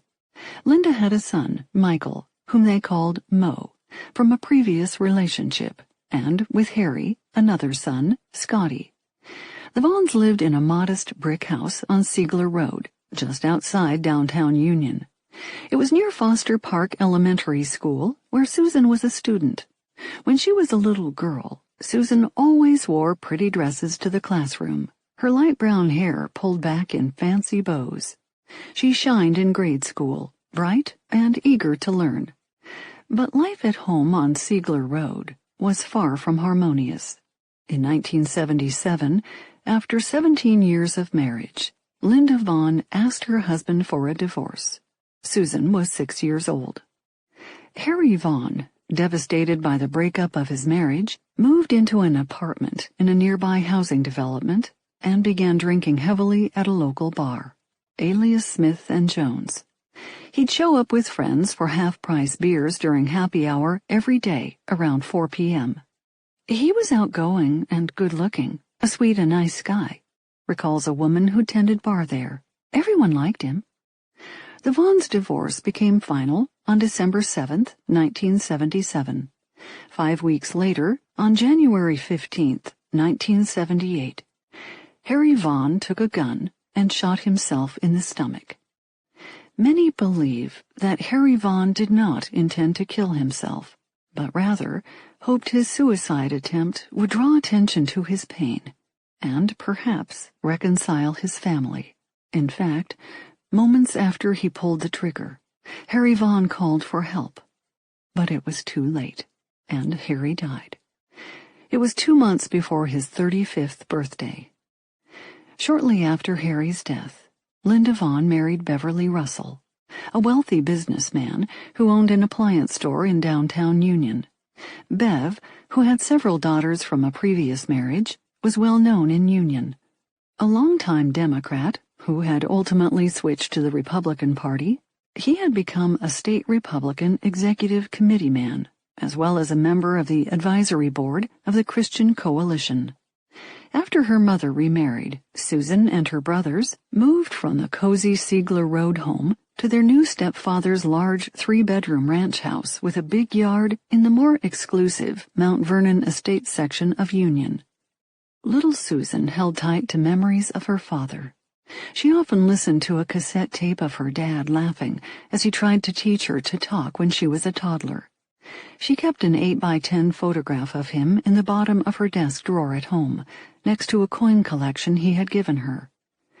Harry Vaughn was buried at the edge of Union Memorial Gardens Perpetual Care Cemetery on Highway 176, a few miles from Bev Russell's home.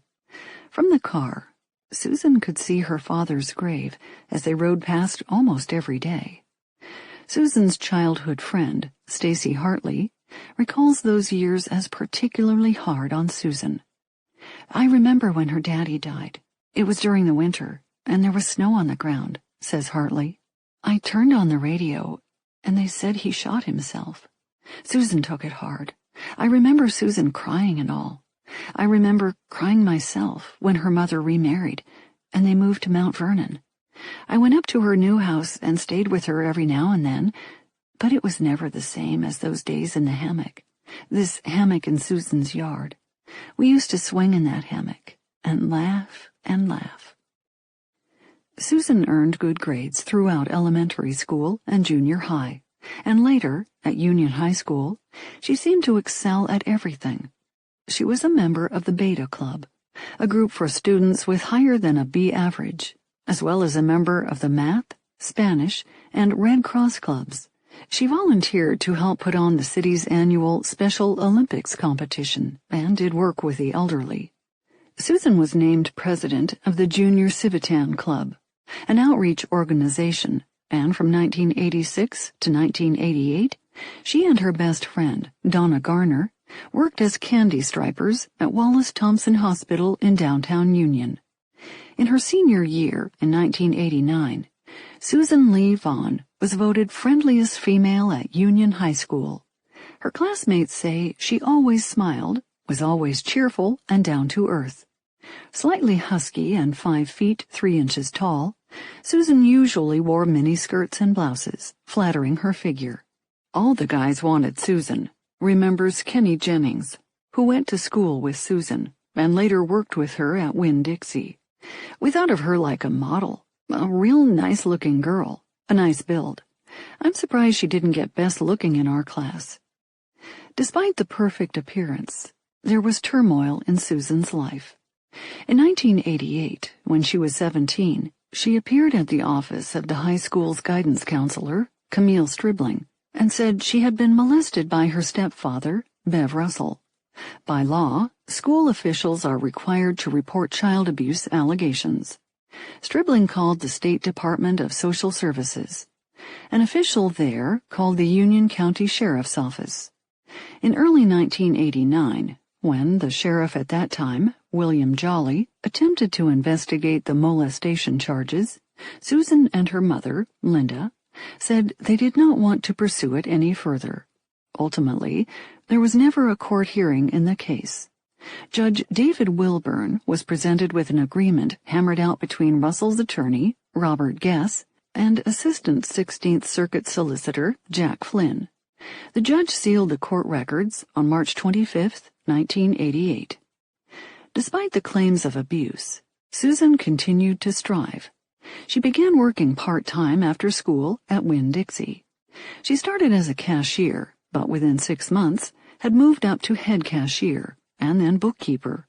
She made friends easily and was well liked by her coworkers at the supermarket. Most of the time, girls didn't stock the shelves, but Susan was the kind of girl who didn't mind stepping in and helping the guys out, recalled Jennings. She worked so good, she moved up very quickly. Everyone knew Susan was trying to succeed, trying to get ahead. She deserved it. It was at Winn-Dixie that Susan got to know David Smith, whom she knew casually from high school, where he had been 1 year ahead of her. David, who grew up in nearby Putman, didn't smoke or drink and worked long hours at the supermarket, beginning when he was just 16 years old. At first, the two were simply friends. David was dating his longtime girlfriend, Christy, and Susan had begun seeing someone as well.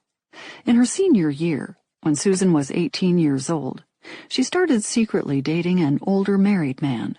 No one was supposed to know, a former coworker said, but the guy would tell me and David about it, and we could see it. About that time, Susan became pregnant and had an abortion. Thereafter, the relationship ended. Deeply depressed, Susan took an overdose of aspirin and Anacin. She was admitted to Spartanburg Regional Medical Center from November 7th to November 15th, 1989, not long after the start of her senior year of high school. In the hospital, doctors discovered that this wasn't Susan's first attempt at suicide. She had taken a similar aspirin overdose when she was only 13 years old. News of Susan's suicide attempt traveled quickly at the high school and at Winn-Dixie. Her managers at the store were supportive, telling her that she was welcome to return to work whenever she was ready. She took about a month off from school and work, and then went back. By then, David Smith's interest in the pretty bookkeeper had grown. At the time, he was a stock clerk in the dairy and frozen food section. He broke up with Christy and set his sights on Susan. He talked to his friend Kenny about it. He said he liked her, and I told him, "David, it's going to be hard to get her. You're not good enough," Kenny recalled. I was shocked when they hooked up. David just jumped in. He had confidence that he could have her. They became real good friends, and a month later he was taking her home from work. A year later, they were married. In many ways, marrying David Smith seemed to be the remedy to all the sorrow in Susan Vaughn's life.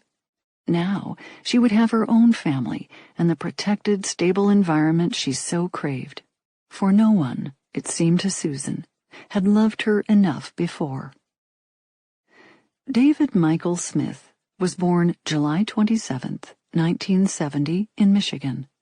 By the time he turned 2, the family moved to Putman, about 5 miles northwest of Union.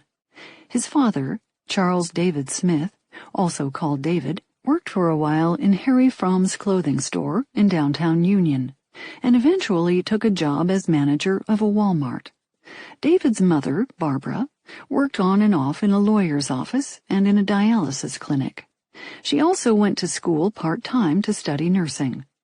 David had a half-brother, Billy, from his mother's first marriage, an older brother, Danny, and a younger sister, Becky.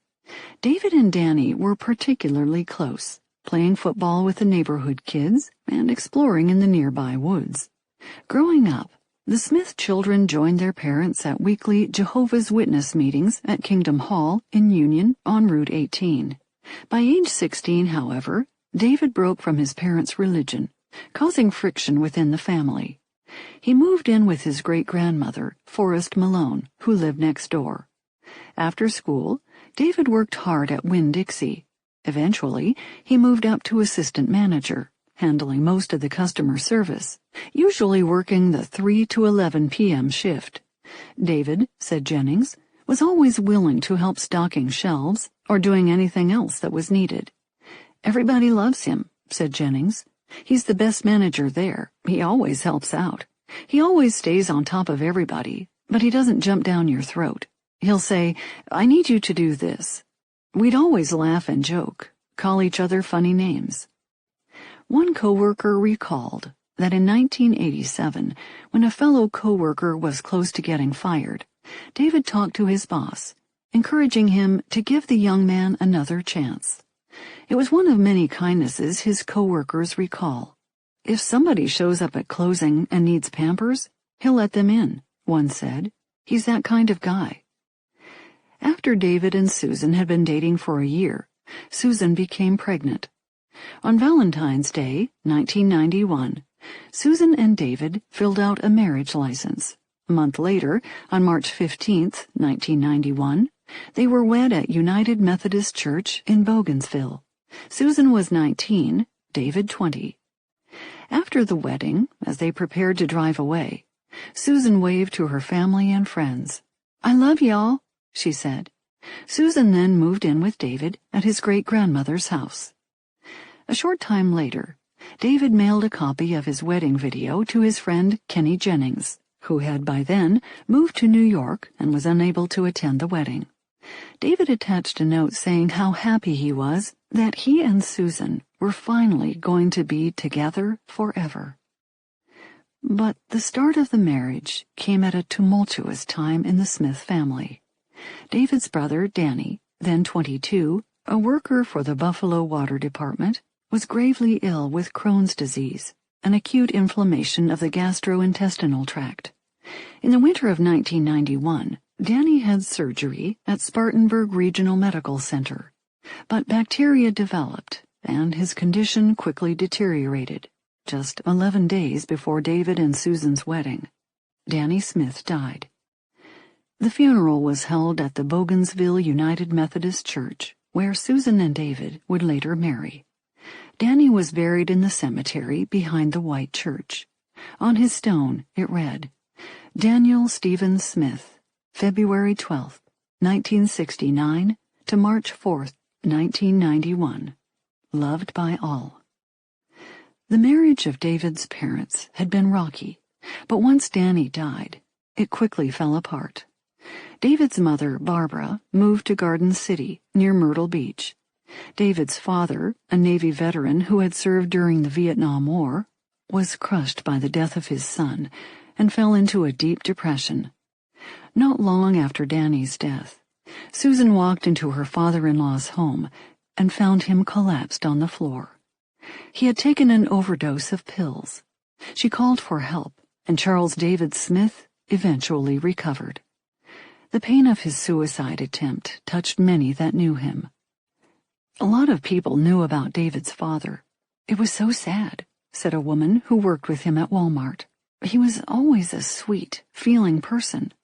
It was pretty hard on the department store. It really affected David's family." And perhaps Susan too. By 19, she had suffered the suicide of her father, twice attempted to kill herself, claimed to have been sexually molested, and stumbled on her father-in-law, near death, by his own hand.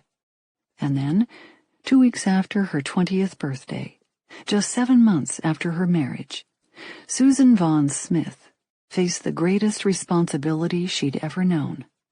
She became a mother. 5. In the months before giving birth to Michael, Susan Smith was radiant.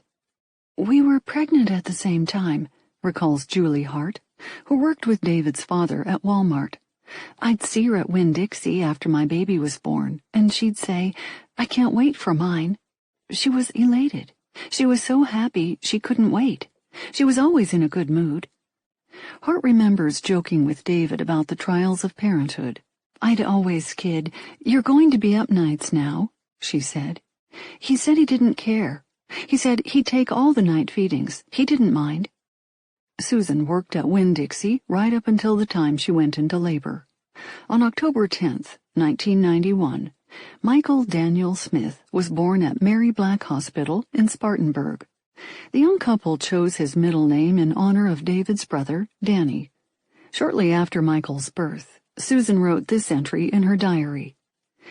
"It was truly the most wonderful experience of my life.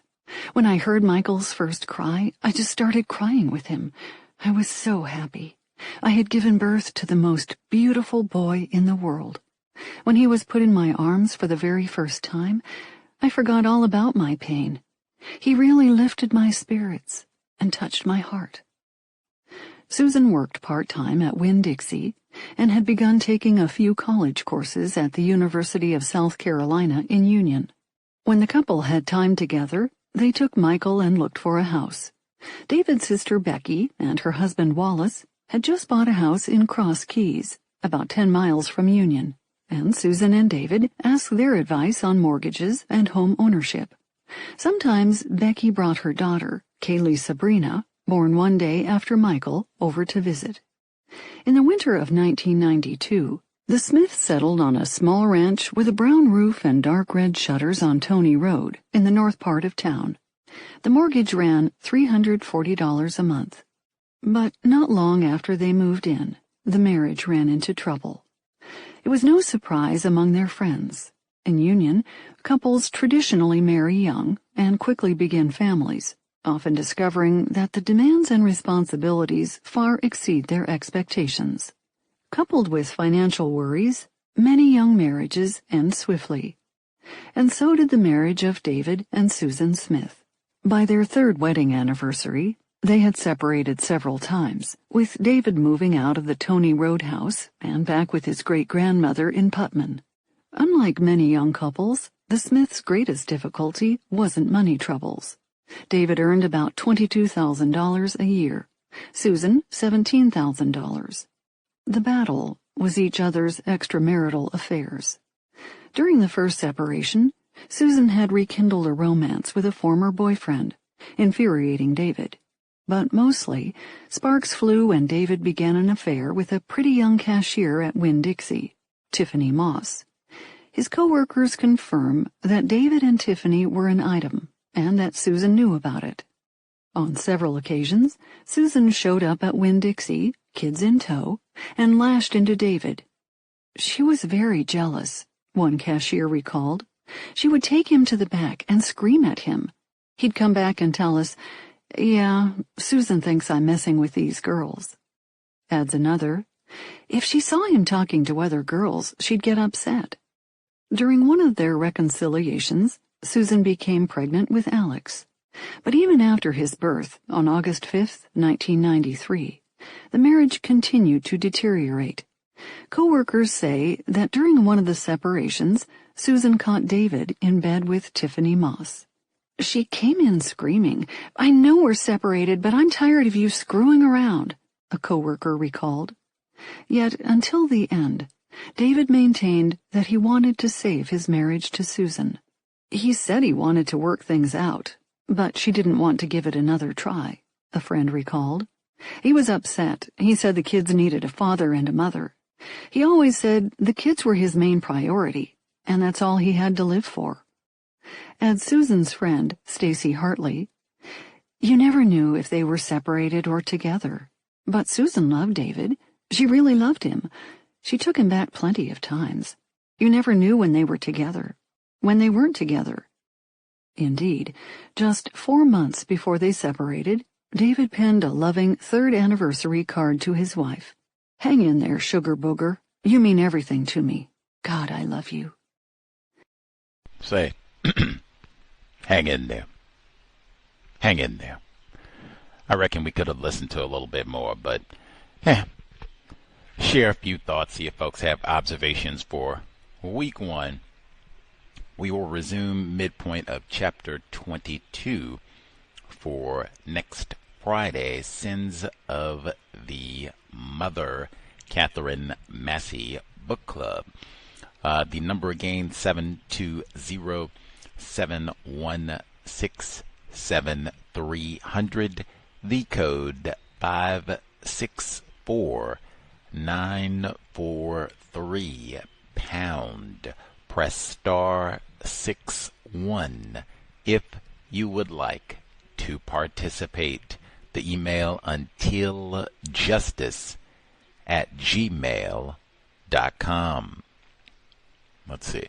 I'll finish out email number 1, and then we'll get other folks who dialed in and the rest of our emails for our first segment on Susan Smith. Again, do folks remember this case? Does this so many different incidents of terrorism that it can be easy to forget, or oh yeah, I don't remember that one, or never heard about that one. Let's see.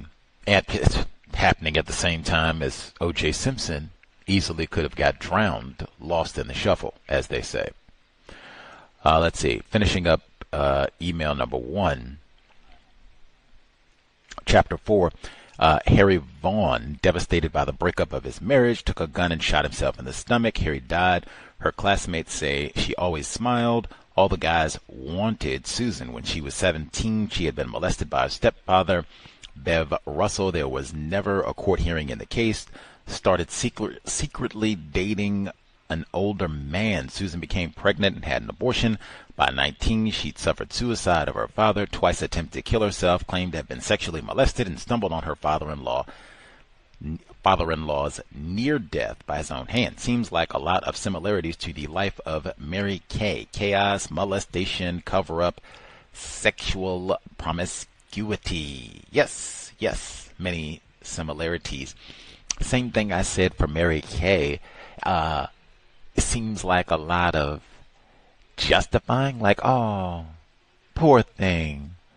Look what she went through. Because, I mean, that's literally what they said for Mary Kay. Like, Essie Mae, Veely's mother, Veely, and then Veely's mother, Suna Falau. We've heard plenty of non-white people who have had really traumatizing experiences. Essie Mae's mother as well. Really traumatizing experiences, sexual abuse, and all of that, and white supremacy racism. They didn't go out and say, you know what? I got to kill my children. I got to rape somebody else's child. They didn't do that. They went out and tried to do the best that they could. Some of them even went out and from a very weak and traumatized position, they tried to produce justice. Essie Mae became a teacher, for God's sake. She didn't go out raping children, killing children. Veely's mother, Suna, she taking care of her children, taking care of the rapist children, and trying to advocate to see if she can not go to jail. Advocate forgiveness. Anyway, chapter 5, he continues. October 10, 1991, Michael Daniel Smith was born at Mary Black Hospital in Spartanburg.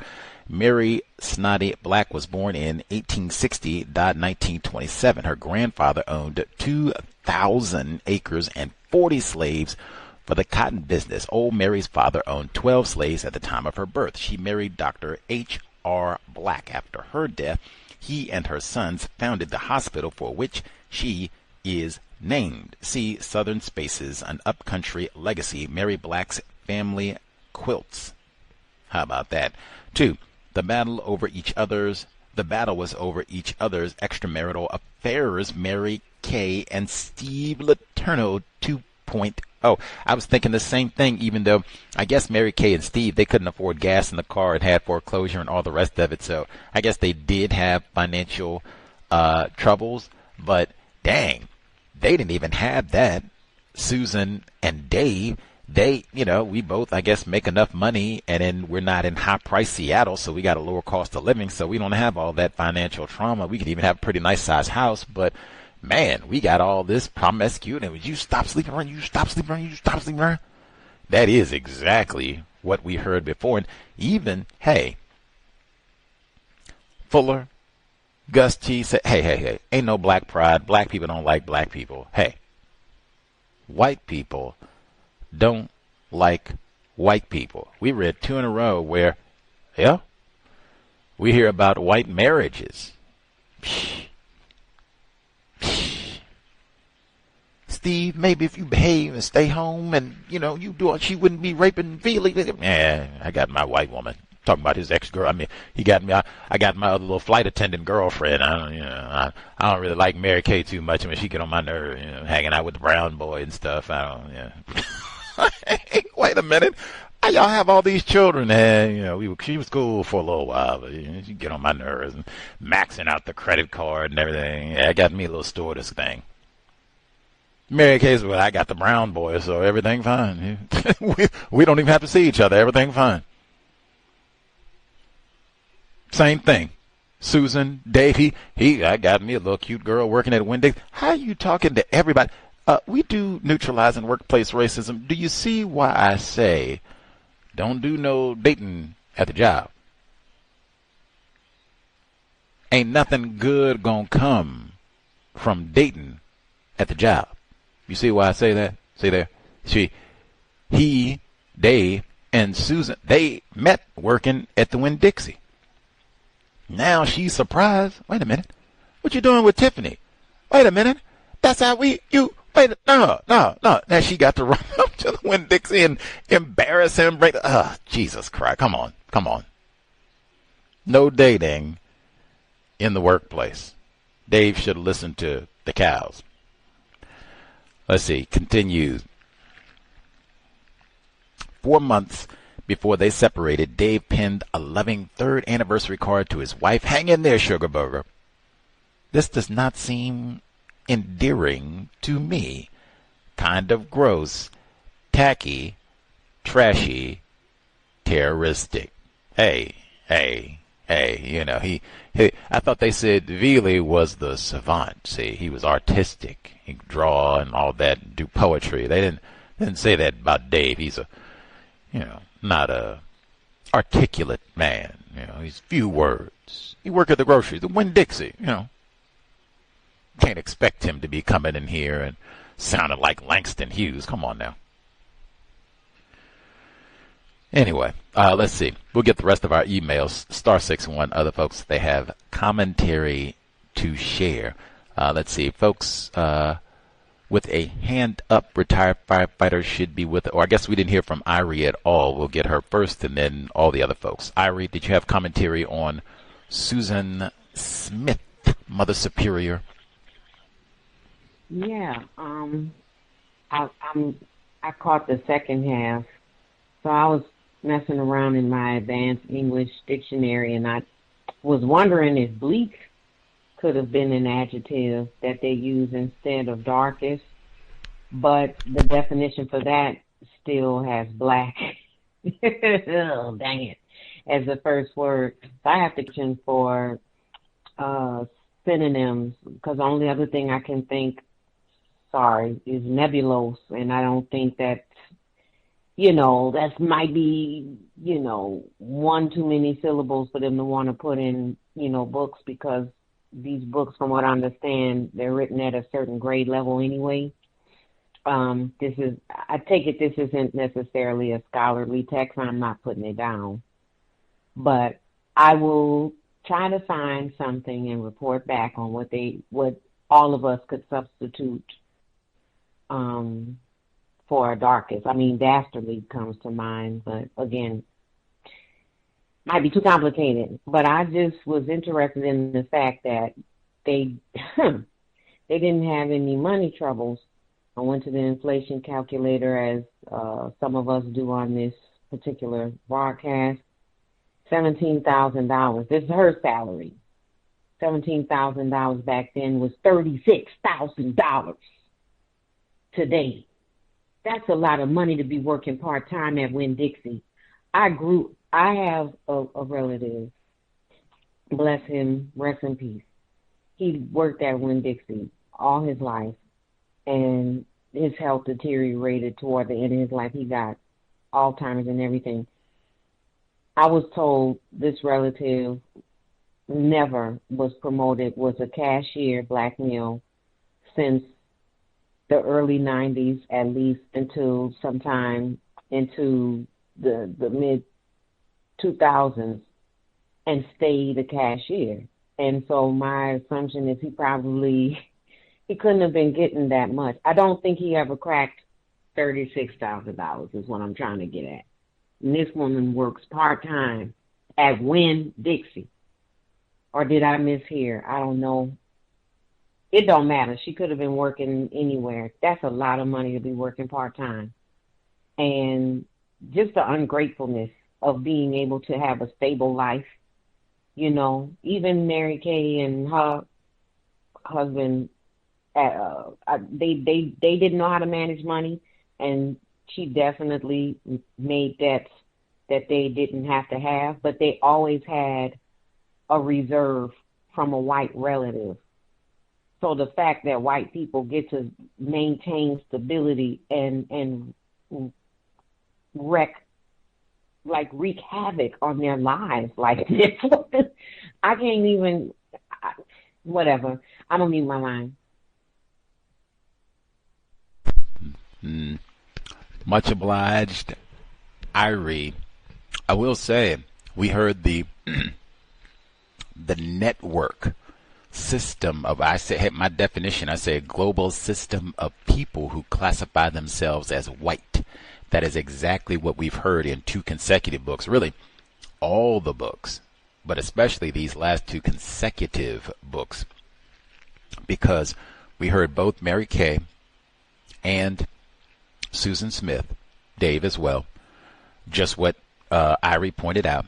They get to go out and be reckless financially. I guess we didn't hear the financial recklessness with the Smiths, just the sexual promiscuity and sexual recklessness. That's what we heard more so.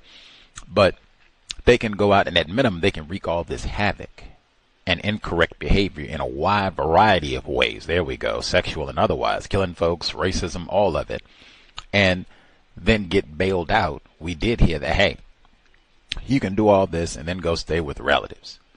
You can spend all this money, because we heard that in the last book too. You can act all wild financially. And then even Mary Kay, she had total friends that could hook her up, groupies and such. After all this happened, you come stay with me. Oh, you come stay with me. And all that. Non-white people with no criminal record, not raping children, not killing children, trying to do something constructive. You think you could hook me up with lodging for? Hey, wait a minute. much less privileged black Leroy said, hey, you think I get a place? Hey, get on out of here, raping. Matter of fact, Irie had the audacity, talking about her raping relatives, Negro males, privileged, looters from Katrina probably, say that they worked at the Winn-Dixie. Didn't get no raise. Didn't make the same amount of money as this pretty, frail, white woman. We stop right there, really. I mean, really. You don't, Leroy and a pretty white woman. Come on now. Come on. But the black misandry of it all, like, dang. I worked all that time and the inflation calculator. Even Dave moved up the ladder. They said he worked there. He put in the time. He moved right on. Dave sleeping with other employees there left and right. White woman come in and cause a ruckus. Maybe her cousin, maybe he was sleeping with the other employees. And then they come in. Leroy, I know what you're doing. You've been in here. You've been sleeping with Lakeisha, ain't you? You've been. See, they say see, Leroy, we can't give you no promotion. See, you sleeping with coworkers and causing that. We were going to put you on the register, but that's not a good look. Back in the storeroom, see. Dave, he could do all that. They didn't.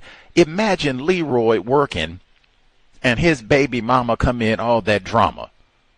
Aisle 7. Throwing Cheetos down.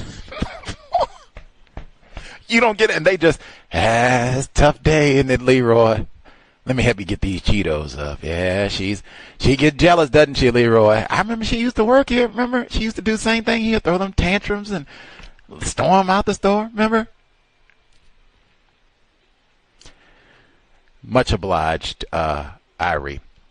Star 61, other folks, if you have commentary to share, the first chunk of Sins of the Mother, retired firefighter in Florida, should be with us as well.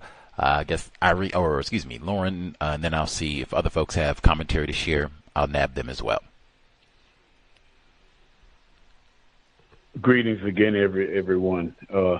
I got cut off. I had to answer this particular phone call, but the only thing that I got as far as a note-wise to write down was I think it was her father who was a firefighter, and mentioned about divorced, the divorce rate, from my understanding with the fire department, is pretty high, for many different reasons on why, including the characteristics of the job itself, and you being away for at least 24 hours during the work week. It ends up being like 48 hours during the work week. But other than that, the incident in itself, I did not know about. With the computer age now, and stories and whatnot that are interesting or quote unquote news, is probably much more available than it was back in 1994. And the O.J. Simpson trial did overshadow, I would say, this particular incident, at that time. And by Mr. Simpson being a very popular person and also a black male at the same time, so that really dominated the news. And that's basically my report. And thanks for listening. Much obliged, retired firefighter in Florida. I didn't study this case when it first came out and such, but there was a lot of newspaper coverage at the time, like daily, all over the country, because it was such a big deal. It was in lots of magazines and such at that time, and I think it got mentioned in books. So there was a lot of material, even more coming because she's still alive, So more coming. There have been more documentaries and such released. So yeah, but definitely I think a case that serious attempted counter-racist scientists should know about. This is another one I wish if I had known more details, we could have probably spent a lot of time with Dr. Welsing on this one, because I bet she would have remembered this case. Probably did a whole lecture or two about this specific case. And Leroy, and a white woman, Leroy, you did this, and to get all this, rally of support and everything behind her. Anywho, let's see. Star 6 other folks if they have commentary to share. Alrighty.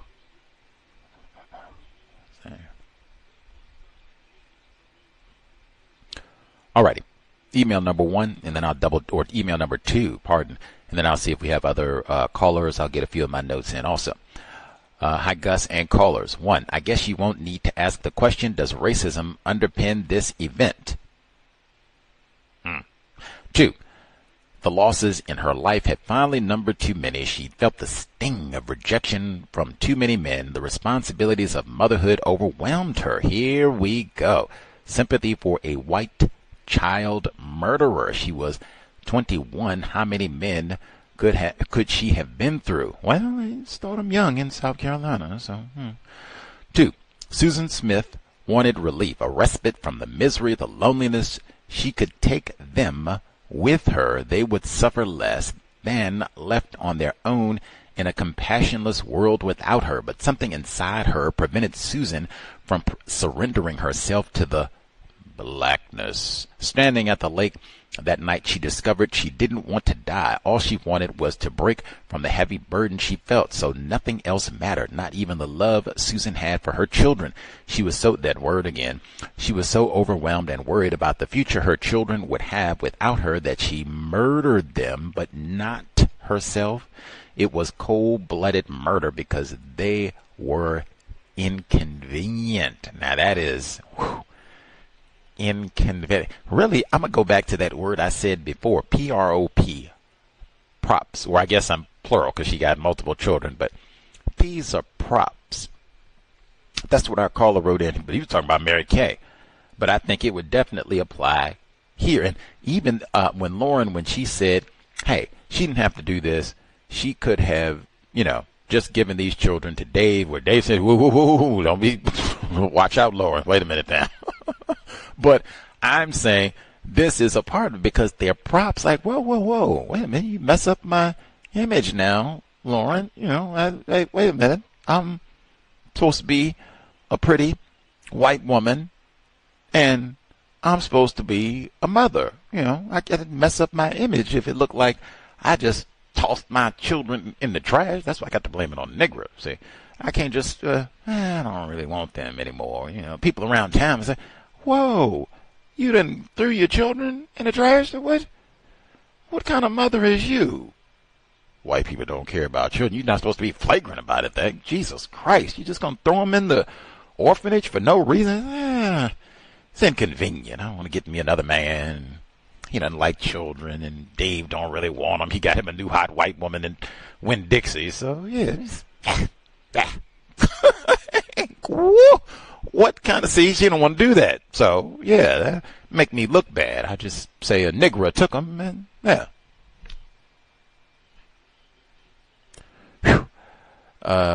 4.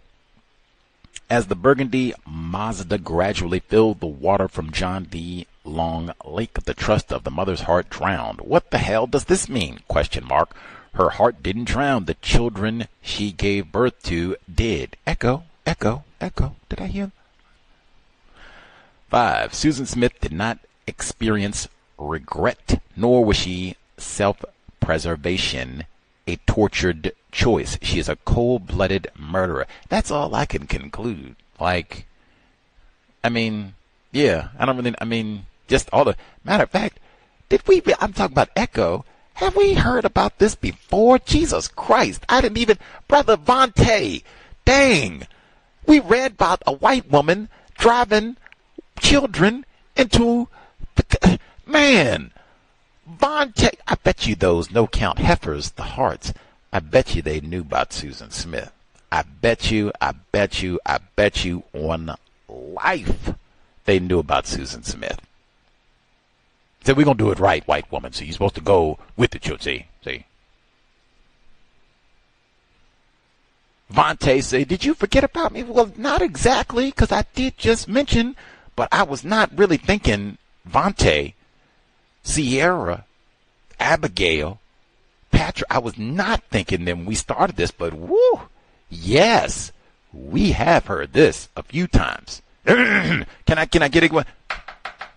White people do not care about children. Over and over and over. We'll see. We have to see. Did she drug them too? Let's see how close the similarities are. I wonder, Susan, did you NyQuil? You gave them something, knock them out, or you just said, they ain't no, just throw them on in there and don't even worry about it. Blame it on the Negro. Yeah, I don't have time. Got to blame it on Leroy. We don't have time to do no drugging. Let's see. 5. Susan's 6. A community that prided itself on racial harmony. I'm going to assume the author is telling us that black people and white people live together without any sign of racism. Perhaps even that white people living in that area do not practice racism, except the Lake folks and the Klan. If that's the case, why would Susan Smith think to blame her crime on a black man? Now, that would be a big one. Why would, because she could have just said, a dude ran off with a car. It was dark. He had on a ski mask. She could have said that, right? She could have said it was a white man. It was racially ambiguous fella. He had Obama-type features. I don't know. 4 months after Orenthal James, she says, I think OJ's cousin. Yeah, he looked like OJ. That's who did it. Yeah. He had Johnny Cochran features. Yeah, that's who did it. That's him. That's who did it. Yep, right there.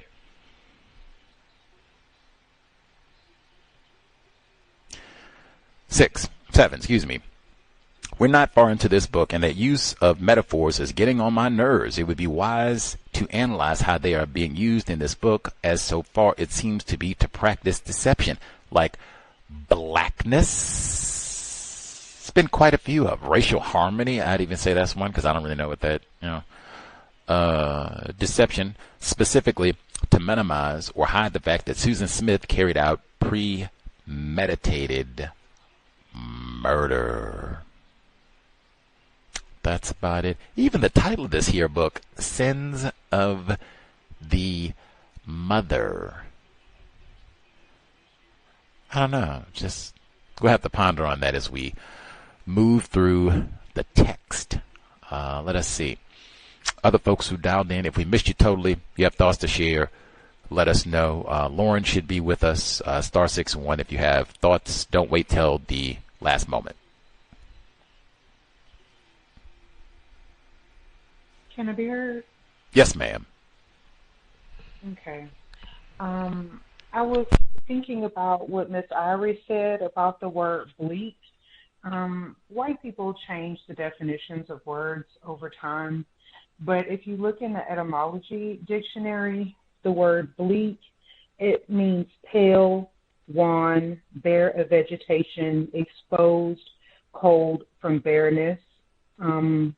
It also talks about the word bleach, and bleach comes from a German word meaning it's bleaker, and it so yeah. Anyway, from my understanding, like it's used to describe like a bleached bone, like a bone that's been in the sun for an extended period of time, or a cold winter's day where it's a lot of snow. That's the original definition for bleak. Well, that's the original root as far as I understand. For today's text, it says some people's lives are grounded in deception. For Susan Smith, maintaining the image of the model daughter, friend, wife, and mother was an arduous, lifelong task, and in the end, it collapsed, her terrible secrets rising to the surface. Now, it's definitely killed the kids, I guess. It seems like that, but I don't know. We haven't seen a lot of evidence, but it does seem to be a commonality that them just keeping up appearances as, you know, a model daughter, friend, wife, mother, all these sorts of things. Said when she was a little girl, Susan always wore pretty dresses to the classroom, her light brown hair pulled back in fancy bows. She shined in grade school, bright and eager to learn. Her hair is not light brown. Now, it might have been when she was a little girl, but the author calls her hair light brown again when she was at that lady's house, the McLeods, when she knocked on their door and said the black man took her car and the children. You guys can Google a picture of her. Her hair is dark brown. Even if we said it was medium brown, I think that would be an exaggeration. So I don't know why she said that. It's not true. Being voted the friendliest female in high school, I'm not sure that's a compliment. I wondered if she was actually molested. Mary Kay, her young friend, said she was molested by her brother, but later Mary Kay denied it. And this one, they sealed the case or whatever, the file in court. So I don't know. I just wonder if it was true. I think the so-called suicide attempts might have been a way for her to get attention. And also trying to kill yourself by taking an aspirin overdose. That would be a painful way to die, and it would take a long time. That just, kind of makes me think she wasn't serious, but I don't know. A 13-year-old doesn't know much. I was surprised by the mortgage on that house being $340 a month. That is really affordable. People working at Winn-Dixie can afford to buy a house? I just don't know many black people where the two of them have a job at the Winn-Dixie and they can go buy a house when they're like 20 years old. I think that's all I have for now. Thank you for allowing me to speak. Much obliged, Lauren. I think Irie said the same thing about her relatives. And got a privileged black male who I guess doesn't do any raping or looting, maybe, and he doesn't have this nice house and chilling, working hard, being courteous to shoppers. That's, not even close. By intention. And she said, being so young, it's not like these folks are in their 30s, 40s, that they, been really frugal and saved a lot of money. Like, they're barely out of high school. And it's not, like they went to MIT, Harvard. They're not even Clemson grads. Got a nice house with a low, affordable mortgage. Not that we're hating, but dang. Can black people can Leroy get?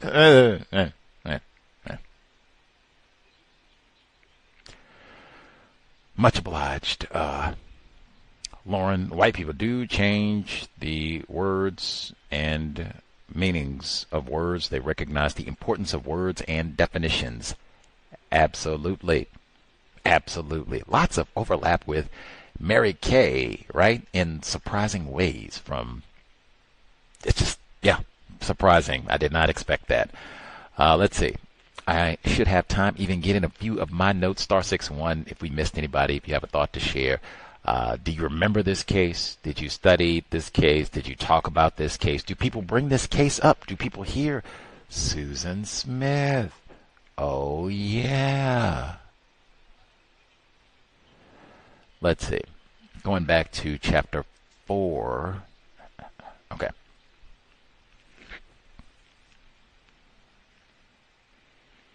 When it says Susan's dad was devastated by the breakup of their marriage and he moves into an apartment in a housing development, I was like, is this into a Negro projects? Or like, I'm curious. I wish there were footnotes here like, what? Wait a minute. Maybe because they do have white housing projects too, especially at this time period. So, just curious. But you could go be an alcoholic. Half price beers, but sobriety would be best. Let's see. And even to be in a system of white supremacy racism, we have heard about a lot of non-white people who are in terrible straits, and they persevere and stay tough and soldier on. These white people, we've heard about quite a few of them. It does not take a whole lot. They even said Mary Kay was talking about suicide, allegedly, in the last book. Man, you are in the supreme position, and it just can't take no stress at all. Oh, my God, it's too much for me. I'm overwhelmed. Or I'm overwhelmed. Now I got to kill my children. I'm overwhelmed. Now I got to rape a 12-year-old. Life has gotten to me. I can't take it. What? Come on. Let's see.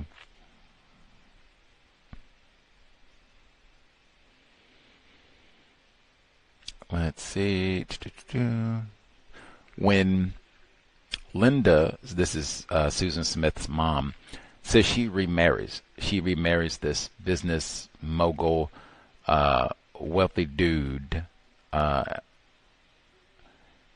This guy, she said he was a long-time Democrat who ultimately switched to the Republican Party. The timing of this is important because if we're talking 70s, late 60s, 70s, and he's making this switch from Democrat to Republican. Now, these are both the parties of white supremacy racism, but importantly, during this time period, this is when the transition happened to where the white people who kind of openly, flagrantly, like we were talking about before, the John D. Long Lake, the white supremacists, those people, those white people, racists, they were in the Democratic Party, but they switched, just like Linda Vaughn's next husband, they switched over. So, oh no, these Democrats, they're with Dr. King and, all that. Forget it. We're done. We're going to Republican, but we're going to join up with the party of Abe, one who ended slavery. Well, we'll switch all that over, and that's what we have now. I'm not saying that one party is racist and one is not. That's just the history of, when this transition happened in terms of certain racists saying, I'm now a Republican. I used to say I'm a Democrat, and that's what we got right here. Let's see. And it said that they got a house, and this is Susan's mom, Linda. So she remarries. This is after her mother remarried. Susan and her brothers moved from the cozy Siegler Road home to their new stepfather's large 3-bedroom ranch house with a big yard in the more exclusive Mount Vernon Estates section of Union. That's one where I was thinking that how many Leroys live in Mount Vernon Estates, because it's exclusive. Most of the time when the white people say exclusive, that's what they mean. No niggers. Let's see. Lauren said she thought it was funny. Classmate said she was the friendliest. She was like, I don't know if is that a compliment? What is that? Dang. Let's see. She said all the guys wanted Susan. Now that one, I think for high school, that is not a compliment. I do not think that all the guys were. Let's see. We thought of her like a model, a real nice looking girl, nice build. I'm surprised she didn't get best looking in our class. Now that, I thought that, really? People that have seen Susan Smith, does she look like a model? What? Like, I don't know. I'm not an expert on the modeling industry. I do know that racism comes up there quite a bit, and even now, the models are struggling because they say, dang, the AI is about to take over the modeling job. So I don't know. But when the AI, when they go out and we got a new fashion suit and all that, do they look like Susan Smith? I don't know what to say. I mean, I feel like they'll say, well, you shouldn't say all white people are racist and you can't be objective in judging Susan. Well, I guess, but I mean, does she look like a model? I didn't think Mary Kay looked like a model either. So, I mean, see, they say, see, because that was a perfect all-American blonde woman. So if you don't think Mary Kay looked like a model, you certainly don't know nothing about attractiveness. But I think some of y'all even said she's not even blonde. She has dark hair. She's not even light brown hair. It's dark hair. I mean, what? Really? What kind of models y'all got down in South Carolina? Like, what? Come on. Let's see. And then we go right back to Mary Kay. They say, I'm surprised she didn't get best looking in our class, despite the perfect appearance. What?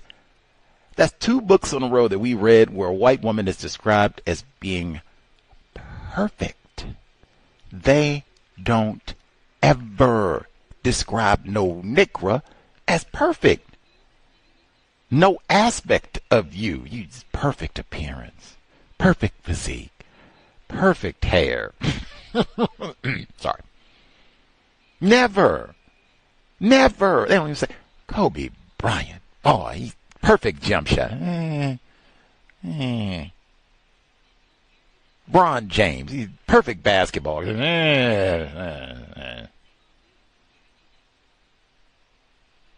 Obese, he's not even a citizen. Mary Kay is perfect. She's a child rapist. Maybe. It's love. They don't even, come on. Let's see. Oh, and speaking of Mary Kay, they said, hey, things weren't great. In 1988, when she was 17, she appeared at the school office of the high school's guidance counselor, Camille Stripling, and said she had been molested by her stepfather, Bev Russell. By law, school officials are required to report child abuse allegations. Really is rolling over in his grave. Oh, my goodness. I said that the janitor and all those people, like, oh, man, is her brother driving the car? What? Did she go out and have sex in the van? What? Is she staying until 11 o'clock at night with a student? What? If they had reported all this from the beginning, maybe we could have, nipped this in the bud. So,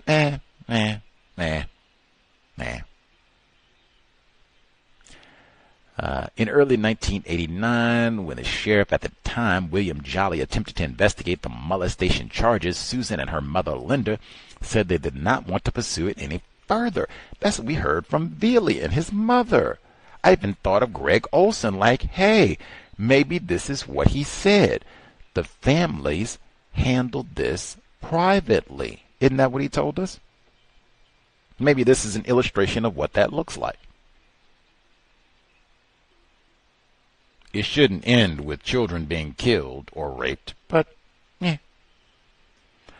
Let's see. And we got Mary Kay all over again. It says, at first the two were simply friends. Dave was dating his longtime girlfriend, Christy, and Susan had been seeing someone as well. In her senior year, when she was 18 years old, she started secretly dating an older man. How much older, I wonder?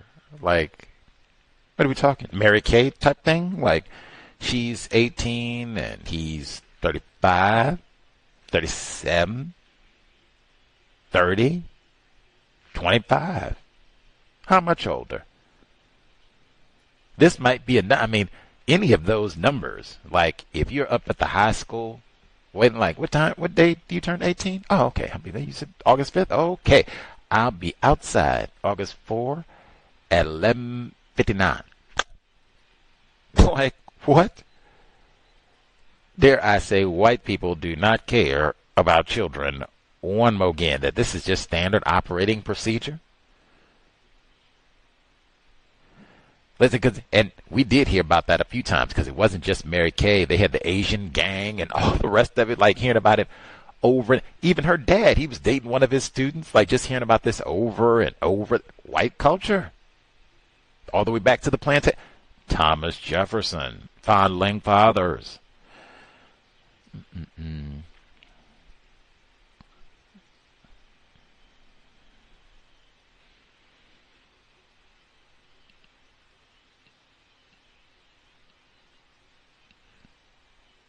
And they say her dad tried to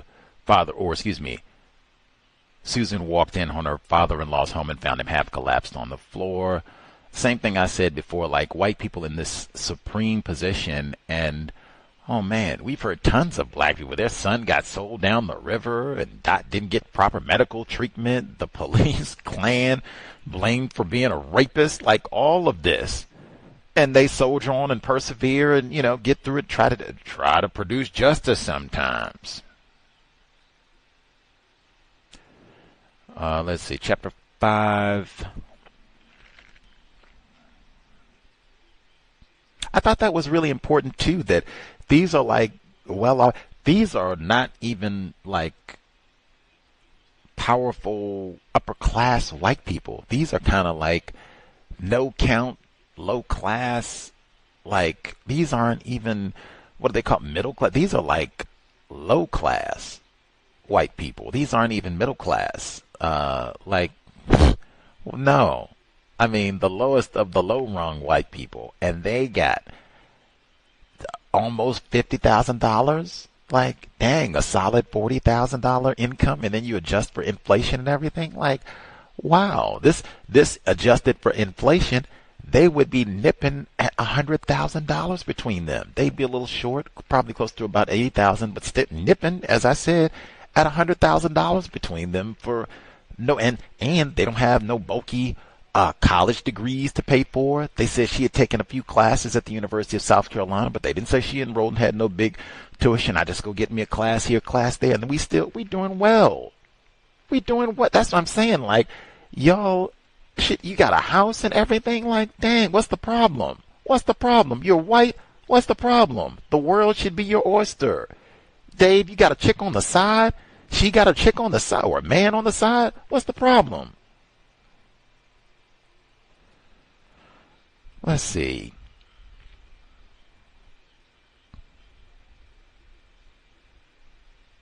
I did even give a pause when it said David began an affair with a pretty young cashier at Winn-Dixie. Like, wait a minute. At this time, Susan Smith is pretty young. She's in her early 20s, so pretty young cashier. She's the same age as Susan. Is this another, like, you got a 17-year-old? Like, what do you mean? Like, how young? Put an age on it. Put it, because we got so much child molestation here. How young? Let's see. They show up in Brawl and Winn-Dixie. That's why I said, like, these are just kind of uncouth, low-class white people, race soldiers, and they still get to go out and do all this and cause all this ruckus and national attention, all the rest of it. Even before this was found out, they got money and all the rest of it. CNN came to town and all that. If it had been Lakeisha and someone had legitimately stolen her children, Leroy Jr., I don't think it would have been all this attention. Social services maybe would have investigated her. Maybe you're not a fit parent if people can just come and steal your child willy-nilly. Need to investigate you. You doing this to get extra food stamps? Do we miss anybody? Any other commentary we need to get in before we wrap up round one of Sins of the Mother?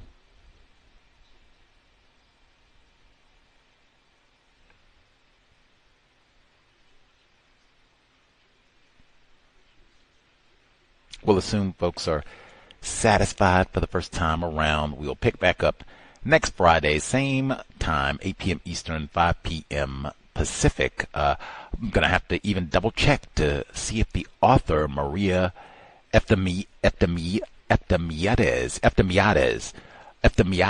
if she is white, non-white, because I've not seen a picture, and at least the book I have, it doesn't have a picture.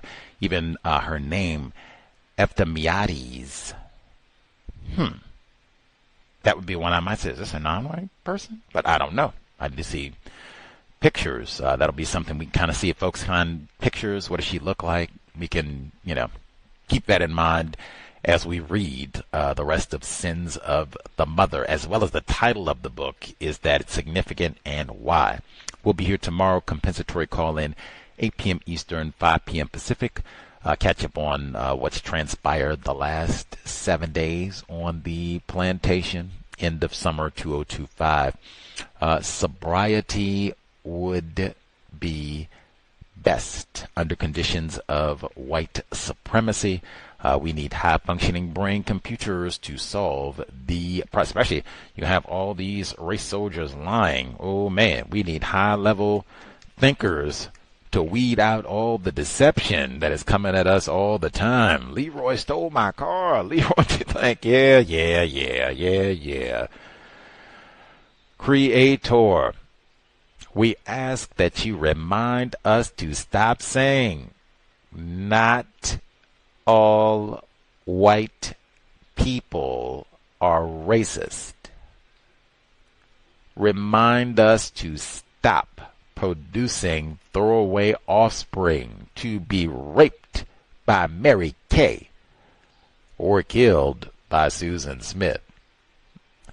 Remind us not to name call people classified as black. It has been time. Replace white supremacy with justice immediately. Cal signing out. Thanks all for tuning in. Nigga, you so brainwashed. I'm a victim, brother. Problem. You're a victim. I'm a victim of 400 years of conditioning. Shut up. The man has programmed my conditioning. Even my conditioning has been conditioned.